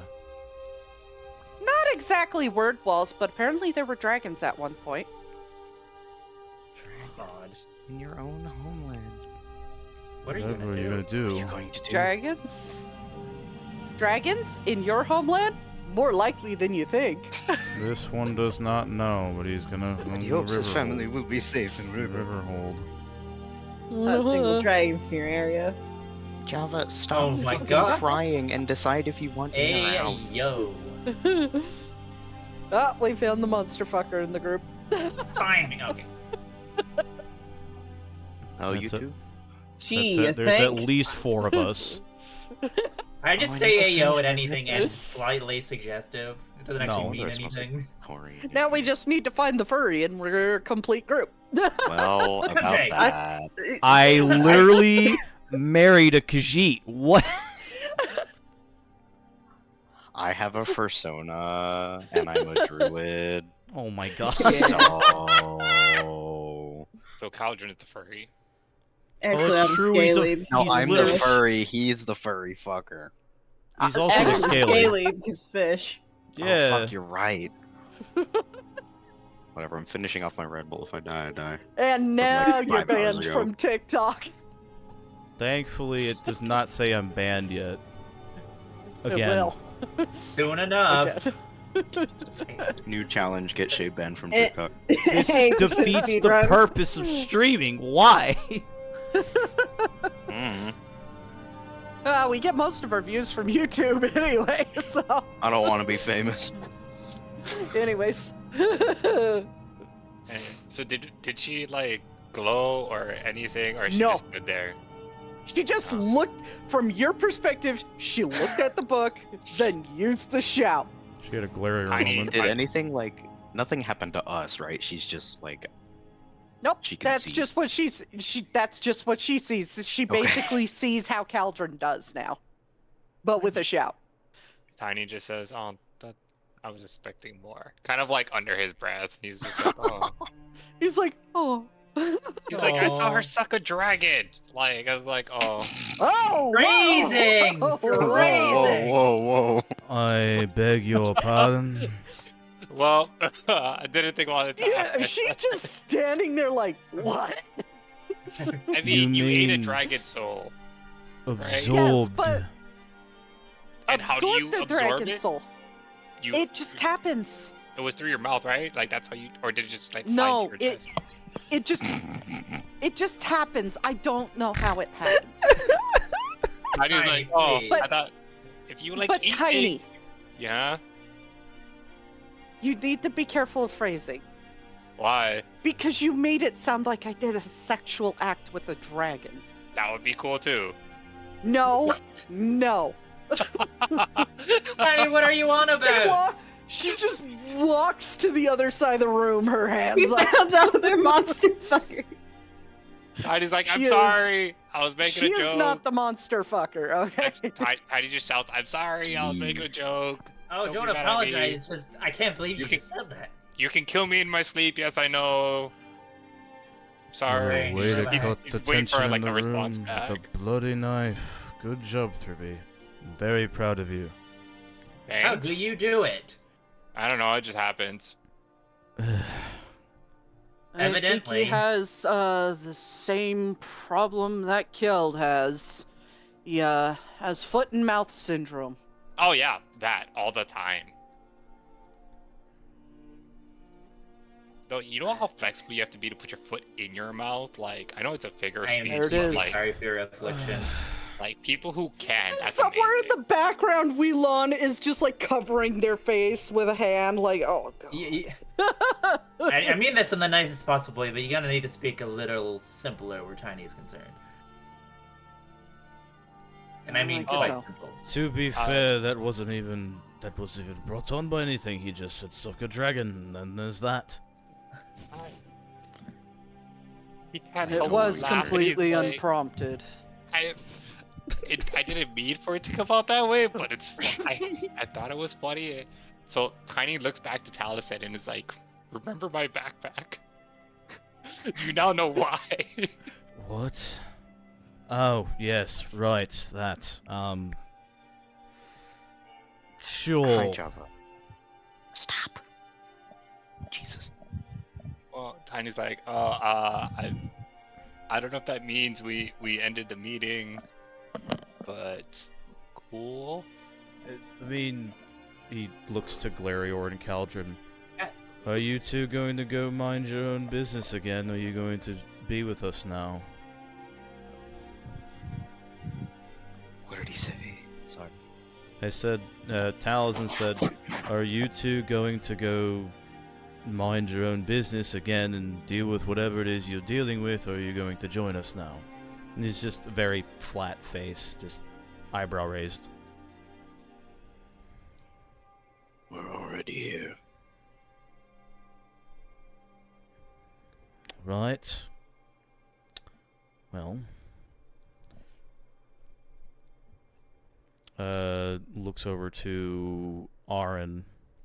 Like I said, sucking a dragon aside, You said that it too. I'm sorry, I'll stop. he This is how you defeat Mana Marco. You embarrass him to death. Yeah. We're screwed. So we could have Alira read like 50 Shades of Grey straight to his head while we fight him. I don't think I that think would work she'll well. die first. Yeah. This is don't threaten me with a good time song. It's just playing in Tiny's head. Have Glariar do it. That'll be worse. That'll be Now so I just fucking want to funny. look up that one popular line from 50 Shades of Grey and make you read it as Clarion. Hey, someone on stream, pay me $5 and I'll do it. I'll pay you $5 to do it. What do you mean? What's your Venmo? What's your Venmo? You open Pandora's I'm box. opening up your PayPal right now, Nox. Don't do it. Don't do it. I am searching that famous line. I'll have you read it in the undamaged Glarior voice. Oh, don't make me do that. I'm paying not you the sexy money. man boys. What does this look like? A cameo? This is going to be on your hubris, is what is going to happen. For money, I get to hear. Oh, I have 50 undamaged. terrible lines from 50 Shades of Grey on thestranger.com. Wow. Please don't make me read the fucking popsicle line. That's the one I was looking for. I hate you. Oh, okay, Wave, I leaving know the what you're saying campaign. now. Goodbye, everybody. That You'll never see me again. I'm very sad now. I need my angst. Goodbye, Anyways, let's get back to it. So as I was saying, sucking dragons aside, just in case you get, bamboozled, so to speak, Duvaith and Feldrin do also have the black cloaks alongside. They look very large, but it's simply because of the amount that they have killed in their lifetime. That's how the cloak works. That's why we have our own little things about them, at least according to Caldron, that is. It's significantly different for revenants, because it looks like it's an actual cloak, not like a cloud. I saw that on the Caldron. Yes, exactly like him. So it's significantly different. If you see a very big cloud around Feldrin or Duvaith Fear, that would be why. They killed a lot of people in their lifetime. I'm pretty sure I have a pretty good cloud around me, too. Looks at Caldron. She does. Looks at Aaron. She does.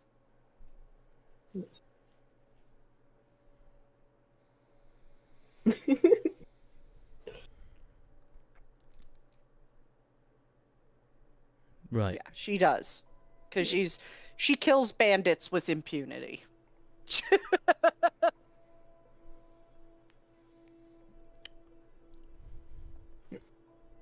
Right. Well, you now know what you gotta do. You have the shout, so by all means, do as you will.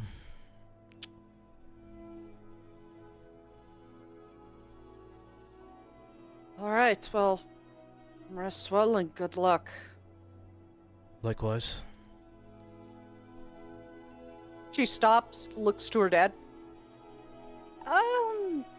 I'll tell Ulfric. Just go. I'll make sure he's got plenty of drink in him before I tell him. And she gives him a hug and then leaves.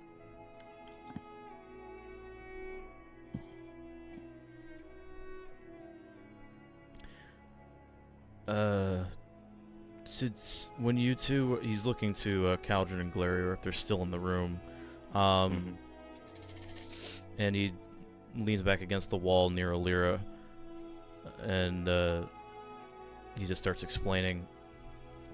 Basically, I just relayed everything that we know since we last saw Aaron, which was God knows how long ago. So now she knows pretty much everything we know.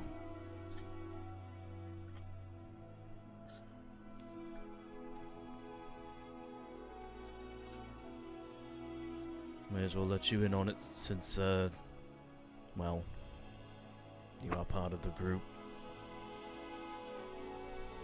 I assumed as much since she was here.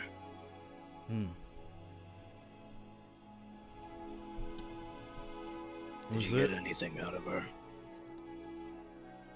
Anything new? Well, aside from what Wallon told us, nothing much else has happened since then, so no. Very well. Is his, I'm asking because I want to make sure. Is his voice, does it sound pain despite him looking normal to Alira and Taliesin? It sounds like that.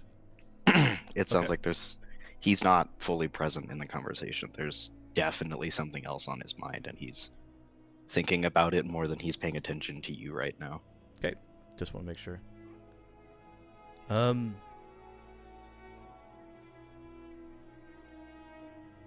We have a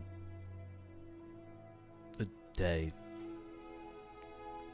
If you need to recollect yourself, by all means. We still need to wait on... I think you may have cut out. What did you say? My fucking mic and my computer, it's dying. You should go fix it then. Thank you, Wave. I'm aware. You're welcome. That's what I'm here for. Shaking you by the shoulders. So real. Taliesin is giving Glarior a semi-sympathetic look before he looks away. If you need time to recollect yourself, now is the best time to do it. We're not sure exactly what happened, but you don't sound great.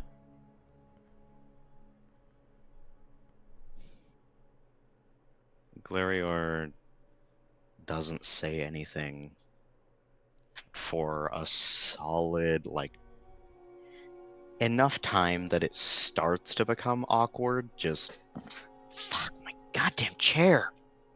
Jesus. Him adjusting his back again in Caldron's crib. Look, he's only doing the gait or ADH thing of sitting on his feet and moving around a lot. Bro is sitting I'm like leaning like back, and my chair is like, oh, you're gonna fall over. It's like, fucking stop it. I would probably be doing that if I wasn't fucking fat and 40-some years old. Oh, yay, the bottom cloth on my chair is starting to rip up because Java loves attacking it. Yippee. It's only gonna get worse now that it's hanging. Fuck. Anyway, while I find my goddamn Allen wrench. I got one, you need it? Yeah, throw it. I have like 30 of them. Throwing it to you. Thank you. Where are my cards? He shakes his head a little. I know where it is. I was going to say that if it gets to the point of nobody's talking, Taliesin is going to leave to go back outside. No.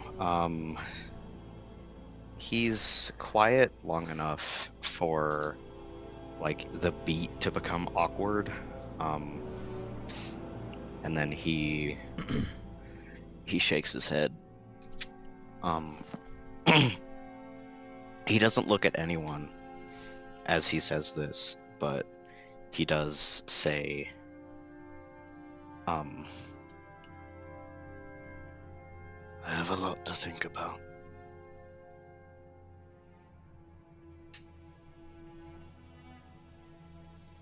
Much more than I did.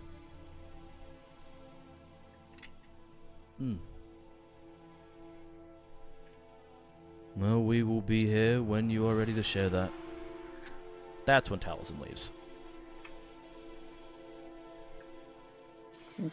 Lara would just nod in agreement with Taliesin and also turn to leave.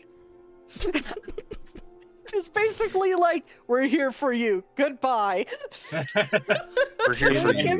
We're giving him space.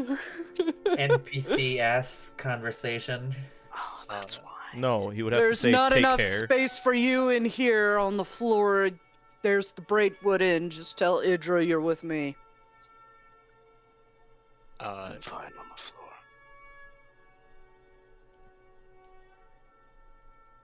Oh, my chair legs are coming loose. That's why I'm rocking around so much. Rocking around the Christmas tree. No, too early. If I only. know, it's the only thing I could think of that went with that. I'm blasting Mariah Carey with a freeze gun. Get back in your bubble. Go back to hell. Return to the Ice Ages. Honey's just gonna look to Caldron and say, is there anywhere you guys want to go so that way I know to give you guys space and not be nearby? Seeing as how Caldron is holding Glarior. He decides where we go. That's why he's like, Caldron, is there somewhere you're going where? Maybe they need a room down in the Braidwood. Oh, yes. Because they look like they want to get busy. Do they though? Just to be very glad Feelford did not say that in front of his daughter, because she would be like red. Tiny just shrugs, I mean. Freaking Glarior looks goddamn pain and Caldron just fucking I love stony faced. You got a Glarior, piss the 55-year-old fuck man off. telling you to go fucking in. Yeah. He Ty's knows therapy, I guess. One way to make yourself feel better. Love that. Literally just breathes. Oh my god, they're fucking.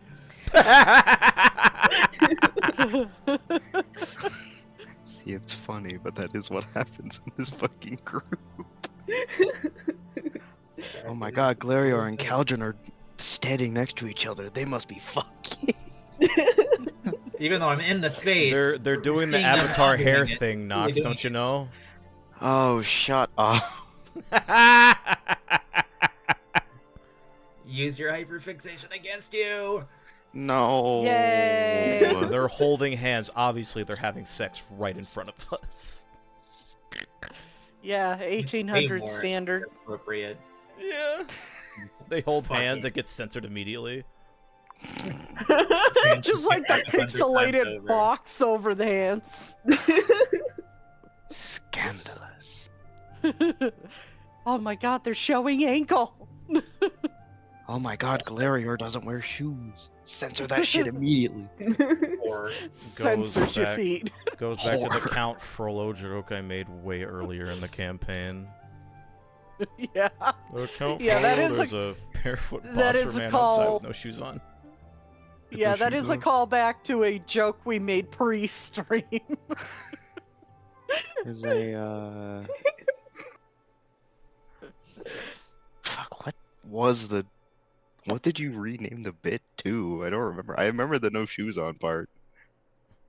It was there's a something Bosmer. I think it was Feral Bosmer. Yes. There's a feral Bosmer outside with no shoes on.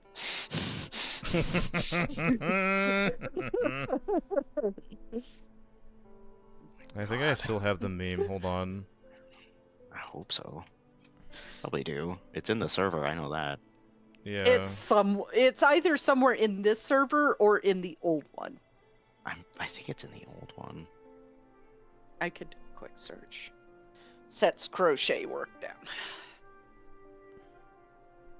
I'm making my mom a birthday gift.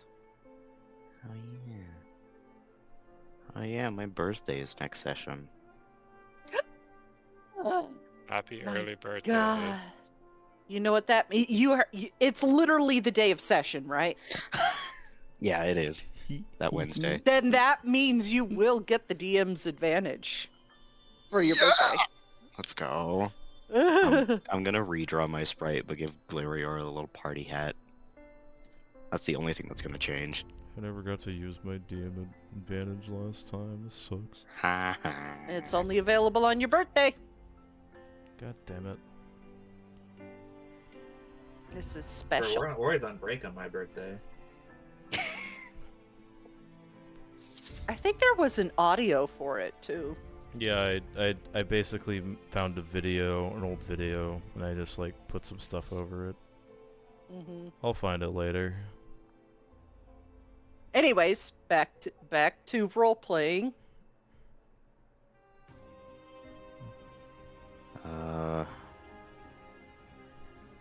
Something about a room. So Arn's he dad said, was telling me like, to go get a room at the inn and drop his name for a free room. did he say loud enough that they look like they want to get busy bit? Soul. Yeah, he said it to all of us. Yeah, he said it out loud. This 55-year-old man said that out loud. Clarior just looks at Caldron. Please. Not in my house, you're Please. not. Cal looks at Claire just with a what the fuck face. Clarior looks a little perplexed. For the first time in his life, he looks confused. Bro really going, oh? Just like, huh? What? Whoa. Whoa. Oh, oh, oh, Literally the fucking cat. Huh? Oh. Huh? Also, I found it. Yay. Clarior and Caldron looking at each other. Huh? Huh? Huh? Huh? I can see the cat in my head. I see the cat, and then I see the fucking house MD. There you go. It's great Anyways. timing, actually. I like how we do like one sentence of RP and then just go off on a tangent for 20 minutes. It's a wonder how we get anything done in this fucking campaign. Somebody has to drag us back. I will be the one to drag you back at it. I'll help. Tiny goes and finds the Arn's dad. It's like, well, if they're all leaving, can I borrow you if you're free? Sure, come on. Okay, I follow him. Yep, and he'll lead you out and up to the Dragon Mountain to show you how to shoot. Yeah, so I mean, Taliesin taught him how, but it's the difference between like someone who can do it and then someone who does it for a living. Yeah. So it's more of just like, as long as he's willing to give pointers or tips, Tiny's gonna keep firing and train with him for however long he'll have him. Forever. I mean, Yeah, okay, you have a couple like, hours until Sure. sleep time, until he has to go back and be like, hey, well, your girl fucked off again. I mean, my girl? What?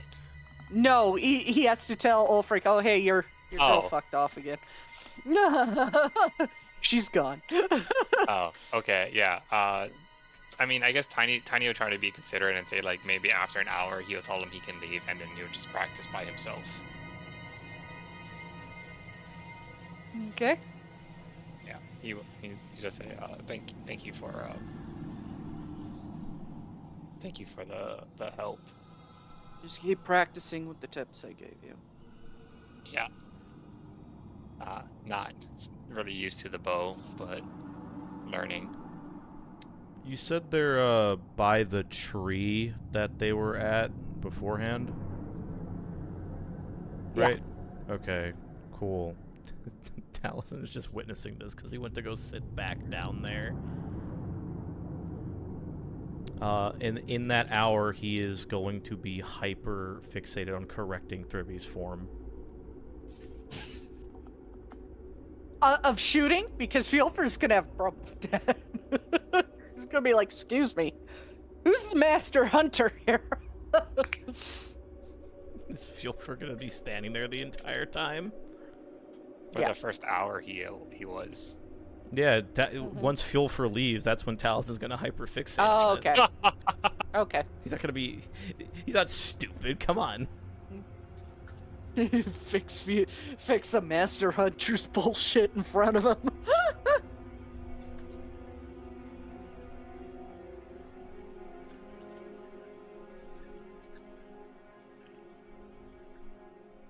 Anyways, you guys practice a bit longer, and then when you're all done with all your housekeeping and stuff, settle down for a long rest.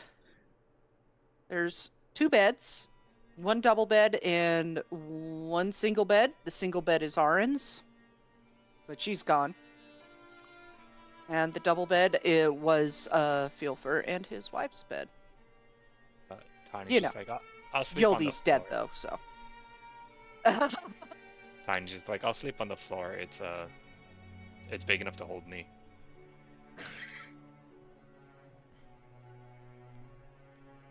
And he just finds a spot. I guess after training, when it goes time for bed, he'll find a spot and just kind of sleep on the floor out of the way.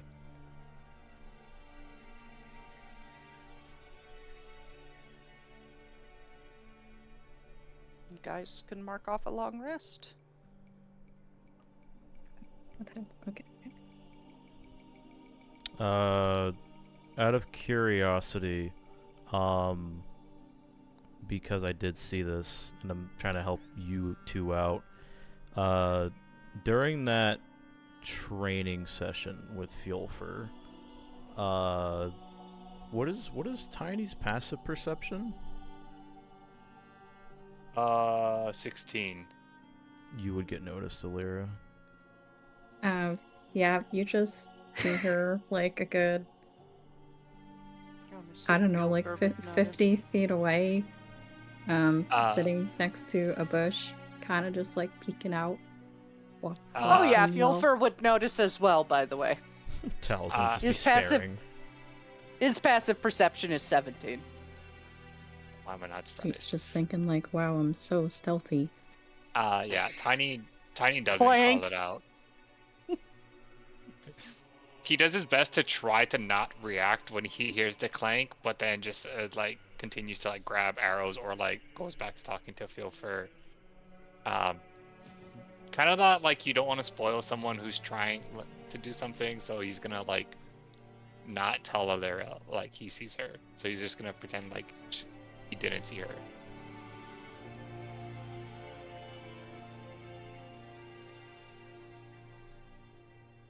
I think like when it looks like you're finishing with practicing, you would kind of like step up hesitantly and be like, would you care for a drink? She pulls out a bottle of Talos mead, which she'd poured from like that full mug that she had back then. 'Cause you don't want to waste that stuff. That stuff's probably like worth it.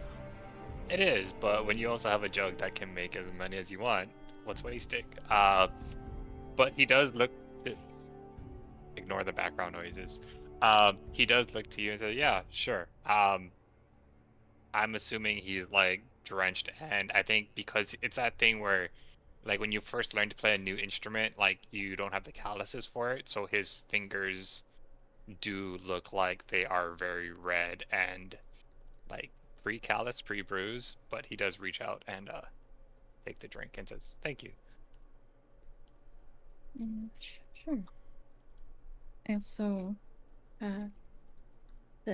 she'll pull out the jug and hand it to you. Oh, And- yay! I got your note.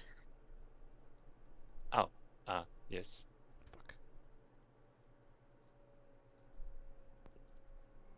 Thank Oh, you for fucking course. Sorry, continue. thank you for checking up on me. She kind of looks away. Sorry, I pushed you away a bit when we were at the temple. That's I not your just fault. had a lot on my mind. Then a lot just happened. I didn't realize that till after, so I'm sorry. Our group tends to like to process in private and then talk to people, so I should have assumed that it would also apply to you. She'll nod. I'd say. All the thought was appreciated, nevertheless. I see you've been practicing with the bow. Yeah, I mean, this is kind of the first real practice with it. The other times I've kind of just jumped straight into it. Well, first time was with Allison when I first got it, but yeah, you know what I mean. Sorry. Yeah. Yeah, like anything, it'll take some time to get used to, but I'm sure you'll get it eventually. It looks like you've been improving.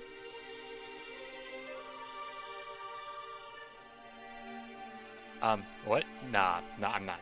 I'm not improving. His face is turning red as it goes on. I know you said you had a lot you were going through, and you don't need to answer this now, but are you okay? Like, and he thinks for a second, and he's like, you got hit twice, right? By fuckface in the temple. I think after you say the "are you okay" part, she just kind of was like, "That's a very complicated question." And then you like say the "hit twice" part, and she like pauses.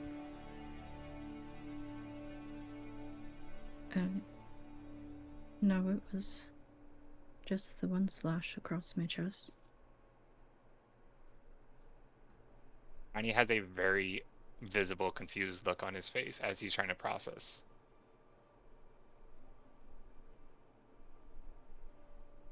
But that, and he kind of just fumbles for a second, but that doesn't make sense. And then he kind of like gestures like where his scar is. He's like, well, so I know what this looked like when I got it, and I saw yours.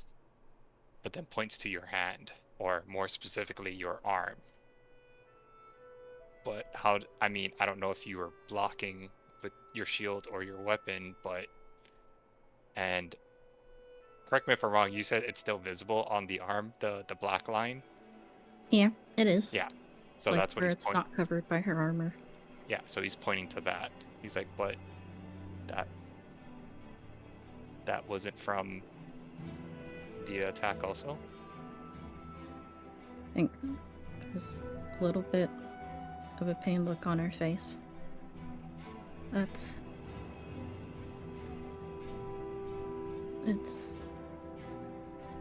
might be a bit from it,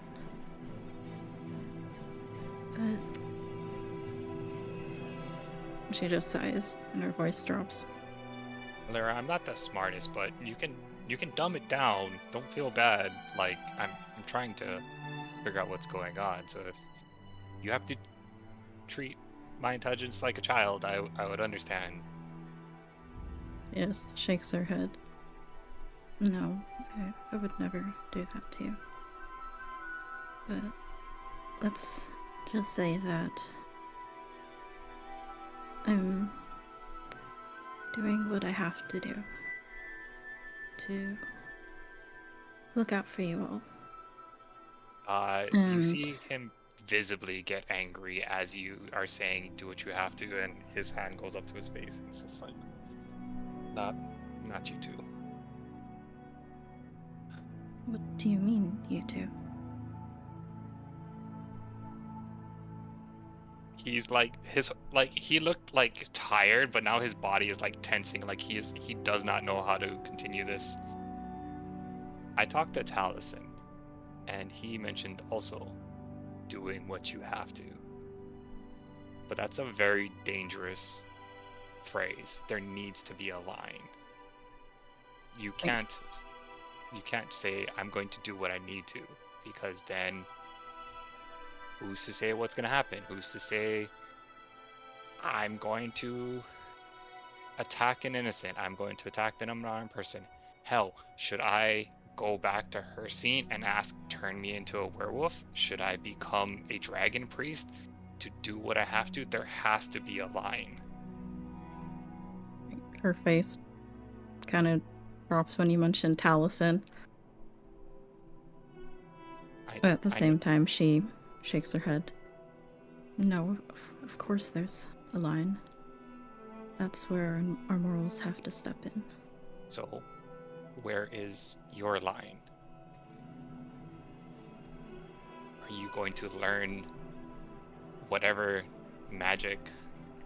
I don't know what was in the book. I don't understand magic, but I saw you and Taliesin studying it. And if we got it from Mana Marco, yes, there could be fireball. There could be make water shake the earth. I don't know. There could also be raise dead. And he like stutters because he doesn't know how to say this next part. You don't need necromancy. Like, that is the very thing we are trying to stop. I wouldn't become a werewolf to stop a werewolf. We have to, like you said, keep our morals. I don't know what you guys are studying, and I can't help, but I would hope that's not the case. I think she's just she looks like she's been struck a bit. Kind of looks away, like she can't make eye contact. No, it wouldn't make sense to become that which we're trying to stop. But at the same time, if we can learn more of what we're against, then that will help us in the future. Those spells that we saw today, those are ones that we now know Selenir and Mana Marco wield.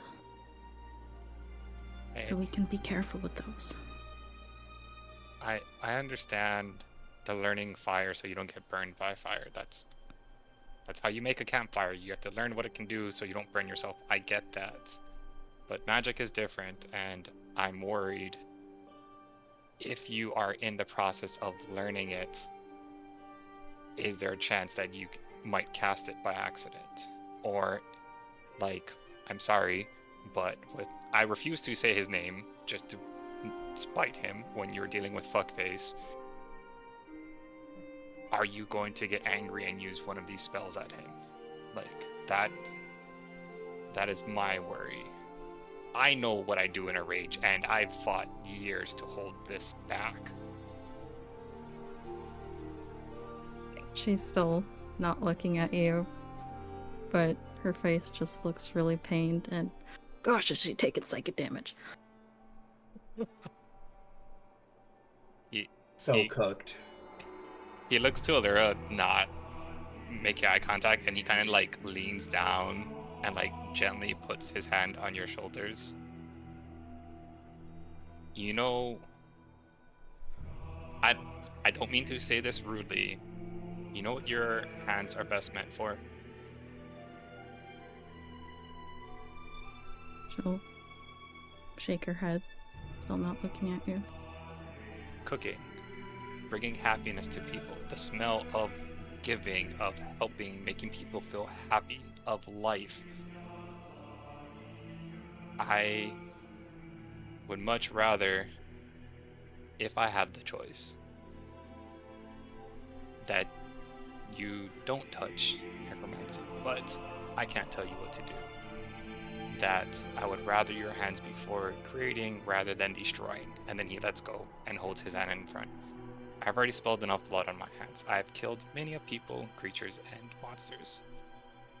Some probably didn't deserve it. Some when I was in a rage. Some times I forgot where I was when I was younger. If blood needs to be spilled, let it be on my hands. Don't put that on yours.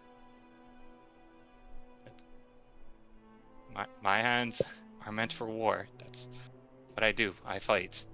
Your hands are meant for healing. You've brought us back so many times. You've cured our wounds, and it like gestures to his chest. Like, I don't have the black scar. I mean, it looks pretty fucking bad, but I'm alive. And her gaze does go to the scar on your chest. But she shakes her head. Tiny, that's a nice thought. But it's unavoidable with the situation we're in. I'm not saying you can't kill people. That's not the point. I'm just saying I was talking with Farron, and Farron also was thinking that wouldn't it be nice if we had a choice? We have to have a choice. I'm not saying don't kill people. I'm just saying there's a good kill and a bad kill. And Galerier can confirm for me there's a way to do things and a way not to do things. But like I said, you're a grown-ass lady. Can't tell you what to do. I can only ask. She's still looking down, but she nods. I'm sorry if I overstepped my bounds. No. And he kind of like takes a step back to like further create the space between them. You're right. I appreciate the counsel, but at the end of the day, it is my decision.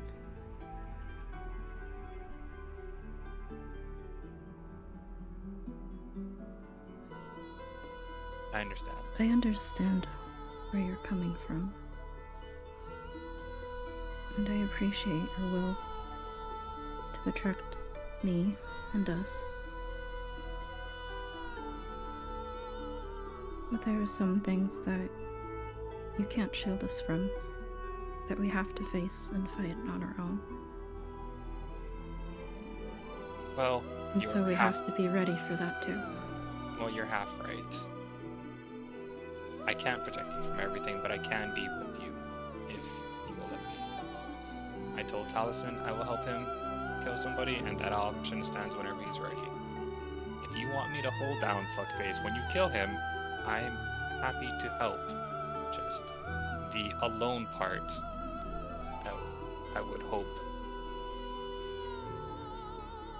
either me or someone else from our group is with you.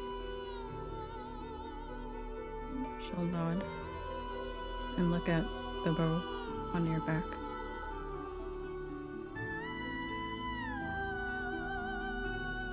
That was another reason that I came here. You asked me to think of a name for the bow. He takes it out and puts it in front, like on both hands. I did come up with one.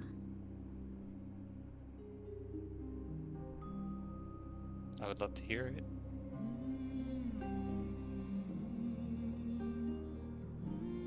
There's a phrase that my mother used to say at funerals. In hindsight, she might have heard it from your mother of all places.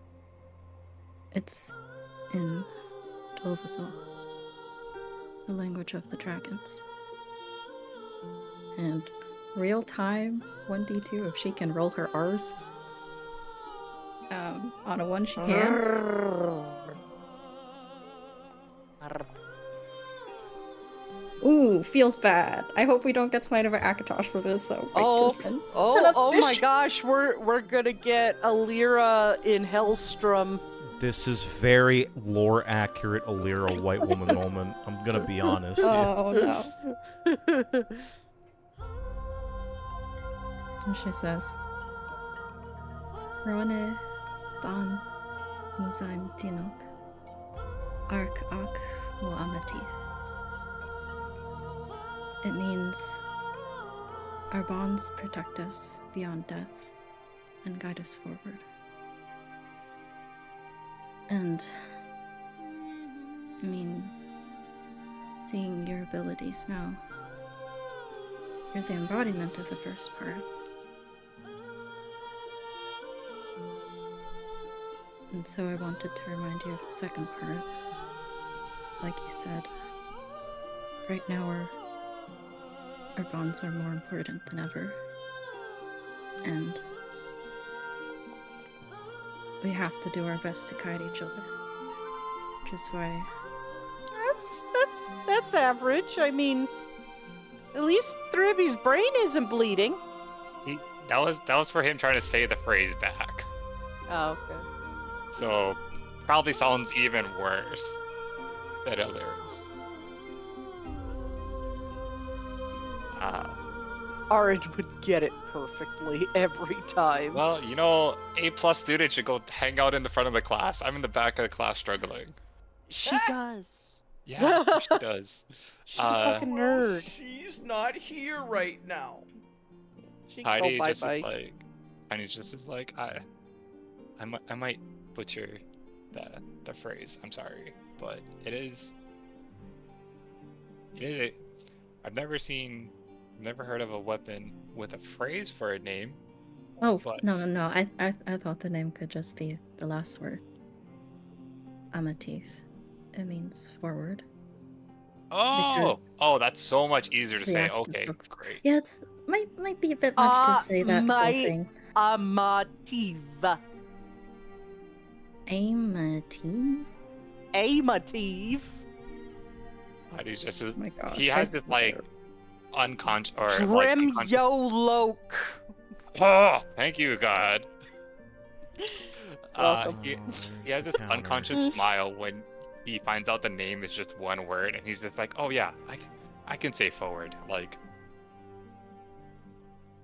but no, really. This is the best gift someone has made. This is the best gift someone has given me, and by far the best one that was made for me. Shall not. Yeah, you're right, these hands are capable of doing more than just healing or killing, it seems. Yeah. I mean, you can also write fancy long letters in languages I don't know and write fancy magic script things. Like that's two more things. That's nothing special. That just comes with it practice. is. So. I can write script, but it'll look like I wrote it with my feet. My penmanship's not that great.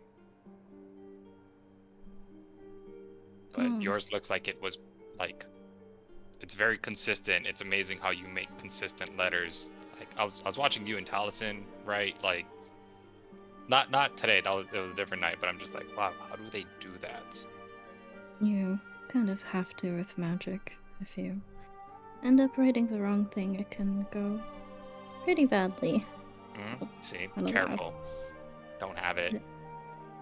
Speaking from experience there. Like I told Farron, holds up his big hands. Not dexterous. Careful. Fine skill. Fine move. I don't know what I can't pick a lock. You could probably pick a lock if you can write so neatly. That's an entirely different skill set. I remember watching Farron pick the door at Anamarka's house. It was Well, that's almost also like a dance, the way that he that's was. also like breaking a lock into the Imperial Palace or like some king's home. Like simple doorknob. I'm sure you could do it. Again, maybe with enough practice. It's a common thread in a lot of things in the world. That is true. I think, like, during this conversation, you can see, like, she appreciates talking to you, but she does still have, like, a bit of a troubled look on her face. 1 second. Let's see if Tiny notices it. 11? I don't know if you... Nope. Nope. Tiny just... I guess, what does Tiny see then when he... She's got a bit of, like, a little closed off expression. It's a little less open than it was earlier in the conversation. But not, like, malicious in any sense, just more a neutral expression. Well, I mean, this has been a very long day, and I was telling Taliesin, it's amazing how we have things every day. So, if you need more time, like Lyria has today, just take a nap. I don't know, do something fun. I would go running or punch a book, or not punch a book, punch a tree. Wow, sorry, I was gonna say you should go read a book. You like reading, but that hurts my brain. So do what makes you happy. And just take the day for yourself. Taliesin said we can wait it out till tomorrow.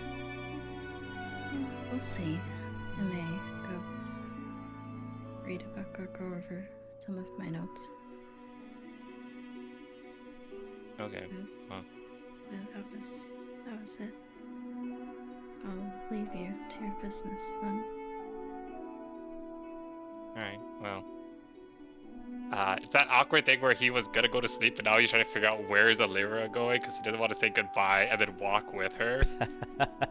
So he's just like... I'll see you next week! Walks together down the street. He's like, I have no idea where the fuck he goes, so he's just gonna pick a direction and just walk out. And then, like, 5-10 minutes later, come back to the house and then go to sleep. I think when you're, like, about 60 feet away and she's, like, started walking off too, in your head you hear a message. And she just says, one last thing. He stops. Do you remember when I gave you that jar of honey back in Artaeum? And it's a message, so, like, she's just gonna say it all. It's true that I wanted to cheer you up, but if I'm being totally honest, maybe I wanted a bit of an excuse to spend more time with you. That's it. But yeah, she was already who knows how many feet away. You just hear, because he started responding and then his brain.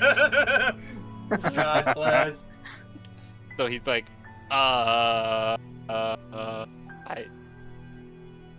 forget what the words. I forget what the words you just used. But then he would just be like, I like cooking with you also, and you never need a reason to see me. Why porn? Come to find out, this entire plot by Metamarco was just to get those two to fuck. Just to get the two in Like, a relationship. those finally. two need to be together. I'm gonna try taking over Tamriel. That'll get them together. Yep. Jesus Christ. And then once you guys get together and actually kiss, he's gonna be like, "All right, pack it up."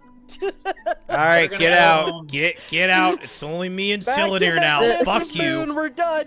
The D&D game is actually a fucking dating sim. Oh my Yes. god. Was dating Sim the entire time. Isn't And that what put Manimarco up to this.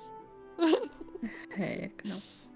It was Vandus Galarian that put Manimarco up to this. Son of a bitch! So can I change what I'm gonna do before I go to bed? Sure. Tiny's gonna Would try you to go expect find... me to go? No. I don't know. Tiny's gonna try to like wait a bit, and then after Lyra's gone, he's gonna make a dash toward the inn where Glarior and Caldrum is staying, and he's gonna try to see if he can find somewhere that sells sweet rolls. The inn sells sweet rolls. There's not Right. very much in Kynes Grove. There's a blacksmith and an inn. And 3 houses. This is a very tiny town. He's gonna buy Tiny hot. tiny hot. He's gonna buy 10 sweet rolls or 11. Nope, Baker's dozen. He's gonna do it. And he's gonna just eat some. But then wherever Lyra is sleeping, he's gonna try to like stack the sweet rolls like a pyramid with 10 of them, and then the other ones he just ate on the way there. Peh. It's very trivia coded. Yeah. Too pure for us. Now I'm done. Give Now Tiny Chat goes in your front. sweet meows. Relatively. Taliesin was not watching close by, but he was watching from a distance, and he sees them walk off, and he goes back to the tree and gets rid of invisibility. He's like, finally. So because Taliesin doesn't sleep, he will eventually see Ribby coming back with a box bag full of sweet rolls while eating one. He's just like, eyesight's like, what? Where did you find sweet... Actually, never mind. It's always fucking dark. Where did you find sweet rolls? Oh, he's like, he hands you one. He's like, sorry. What? In town, in the inn where Glarior and Caldron are resting. Right. Resting. Looks at Chat. Taliesin, can I have another piece of parchment? Side eye. Bombastic side eye. Bombastic side-eye. Sure. I'm assuming your talk with the Lyra went well. I don't know. He's already like ripping out the piece of paper to give you. There was good, bad, and I'm just like not sure if it was more good than bad. But then I think it ended on a good note. Okay. I'm not gonna ask you because it's really not my business, but hopefully it works out, mate. Well, since you're here, I'm gonna borrow your brain, and we can skip over while I'm gonna whisper something to Taliesin, and then he can fix Ribby's writing. This will be a long rest. Yes. Kitty. You know, the obligatory when you see a cat, you gotta say kitty. Real. Wyborn was crying in the living room. Oh. Fat. Screaming or crying? There's 2 different things. Was he just like wailing? She doesn't wail, but she meows in this really like sad way. Aw. And she's like being disgraced. I She's am unallowed disgraced. in her dad's room right now. So she's upset about that. So she's just laying in her little sofa being so mad. I am disgraced. I have been banished. Yeah. And my cat just flopped down on the ground by my chair. Wyborn? Are you so sad? Stinky. Wyborn. Dinky kitty. Anyway, so go ahead and everybody mark off a long rest. And as you get up in the morning and gather together with Wheelon, Don't hit me. will hit you. Don't punch me. I love you. Don't punch me. Don't. Punch him. In the face. Anyways. Anyways. Yes. You guys gather together. Wheelon is waiting at a tree for you. Nearby the house.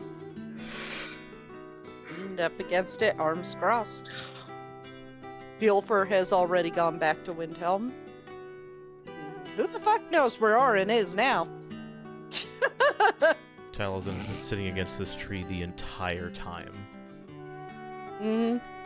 And then the rest of the party slowly piles out, and she takes you to Kavach. And Mehrunes Dagon is burning down Kavach. God Fuck. damn no. it, not again.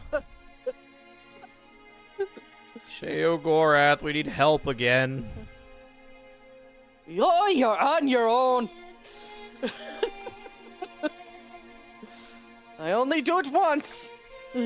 Damn it. Alright, who's matching the Anyways. Mad God this time? I think that'll be Galarior. He's already halfway there. He's got the voices. Mm. I wasn't Yeah, I got listening. those in Sorry. real life. We're talking about you mantling Sheogorath. Oh yeah. And If he now gives I'll up for unlock Memora, that's what's gonna Sheogorath's happen. cheat for you, and you will play him. Fuck. You know, I wouldn't actually mind playing Sheogorath. That sounds really fun. If Galarior Yeah. gives up for Maesmora, that's what happens to him. That would actually be like an interesting mini-series. Oh god. What, Sheogorath or Galarior Just like you becoming guys Sheogorath? pick... No, you guys pick a Daedric Prince to play. Oh, give me Sheogorath, please. Hey. Please. We'll have to do that someday. We'll have... Maybe Oh, that will please. be the test mini-series for Esper, because that would be absolutely fun. Please. I'm calling Boethia. I'm We on have my... to get the combat test out of the way first. Soul, please, I'm on my knees begging you, please. We need to get the combat test out of the way first, and I need 2 Motherfucker. more Wording players. spray bottle at Fucking, you. if I could be segued, I will fucking make a character after this. Fine, I'll do the combat test. Okay, good. Good. Hey, sign me up, man. Zero schedule. Awesome. Anyways, go ahead and sign up in the game testing section. I don't know which one that is. Scroll up. It's the category that says game testing. Oh, there it is. So cool. Upcoming tests. Anyways. You know, the thing that we advertise every fucking week.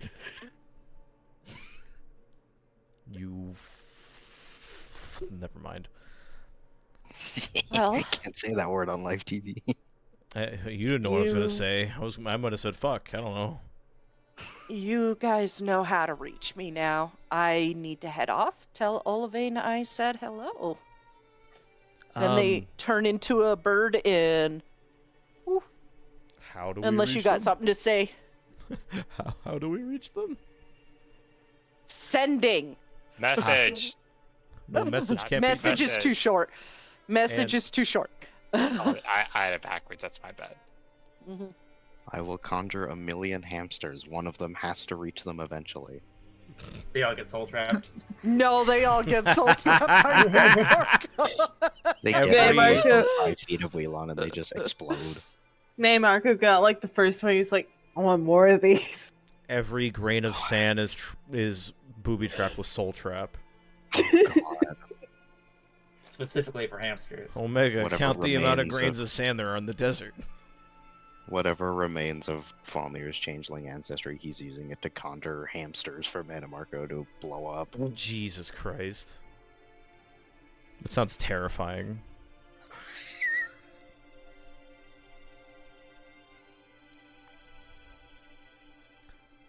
Right. Another way from here. Let's get going. Anvil's not that far away.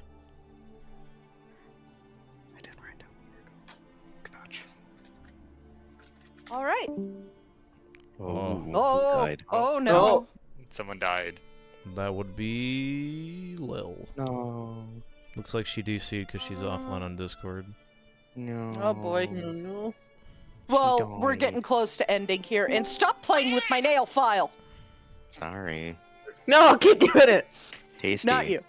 I want to chew on it. I'm chewing on your nail file. We really are like Stop Legends of Adventurous. We don't get anything fucking done. My Discord. Oddly It's a enough, we miracle. run the same time slot as the Do we really? That's so funny. Yeah. You could either watch Legends of Avantris or us. Well, they're offline now, but when I checked earlier in the stream, they were online. Their Wednesday game, from what I recall watching, which was 2 years ago roughly, is their Feywild campaign. So Nice. Nice. Noise. that's the one where they Anyways. introduce the clowns. Oh god. That's Clowns. that's the be careful what you wish for. That's where that comes from. That's like all that happens in like the first 10 episodes. It's so fucking funny. Legends of Avantris, we love you. Yes. I'll Shout never out. see this, but we love them. I would die if they saw this. I love them a lot. I've started watching all their campaigns. I need to start looking at campaigns. They're very funny. Anyway. Yes, sorry. Yeah, Taliesin will lead, since he knows Cyrodiil, the fellas to Anvil. like it's a normal trek for him. He just knows the quickest route to get there, which is just taking the fucking... It's not the Gold Road, is it? Hold on. No, it is the Gold Road. Fuck. Okay. Because Skingrad's right there. Do Yeah. you have keen mind?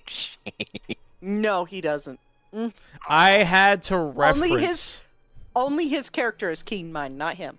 I had to Oh. reference the fact that I was looking at the fucking map like I was looking at the ESO map, and I'm like, wait a minute, that is the Gold Road, huh? Look at that. Roll credits. Anyways, as you guys make your way off toward Anvil, this is where we end session. So yes, we did roll out of credits, actually. Wow. Oh, oh shit. No, my fidget spinner. That's ADHD. Okay, my roommate got like a free fidget spinner from somewhere, and I stole it, and it's mine now. Because no one else uses it but me. My brother tried to steal my hacky sack when we were kids. I want a hacky sack. I found my hacky Yep. sack. I haven't heard that in forever. I About used to have five- a hacky sack. About 5 years ago, I found my hacky sack amongst his stuff in, like, the loft he vacated at my mom's house. And I took it back, and I'm holding it right now. I had a like a little rainbow hacky sack, and I used to throw it at the wall as hard as I could. Because This I is a couldn't very play 90s actual hacky sack. It has, like, blue and, like, maroon on it, and it has little triangles in purple and green along Yeah. the sides. It's a haven't very seen old hacky sack, but All I right. think it's actually crocheted, too. Well, we would like to thank you guys for watching. For everyone that stayed in the live, thank you for bearing with us through this very long RP session. It's probably also going to be another Yeah. very long RP session next time as well. Mhm. Because we like RP and we like We do. you know, we like seeing Mhm. character dynamics and also fucking around for literally an hour while a cat has problems. Around between roleplay. Mm, I was gonna say posts, but that's not the right word. no, it's during. But yeah, we like to roleplay. Go figure, because almost every single one of us is from a roleplay guild. Indeed. Roleplaying since I was 13. Yeah. Oh god, I'm almost 22. Oh Fuck. God, I'm just gonna say this, Nox. I'm really hoping Saturday game is canceled so I can pop in on Fennec in your roleplay. This is on stream. It Anyway, has been said. Don't worry, they don't watch it. Damn, that's insane. They should though. Give me some Yeah, I know. viewers. Hello. Anyway, Like half the players in the Saturday game were in the Void Prophecy, so they don't care. Hi, Saturday game. Hi, Saturday game. TK, you better fucking cancel game. Wow. Don't do that. Don't. TK, TK, help me. TK, please. Don't do that. TK, please save me. Again, thank Have you mercy. for watching. We will be here next week, and the VOD will be uploaded shortly. See you guys next time.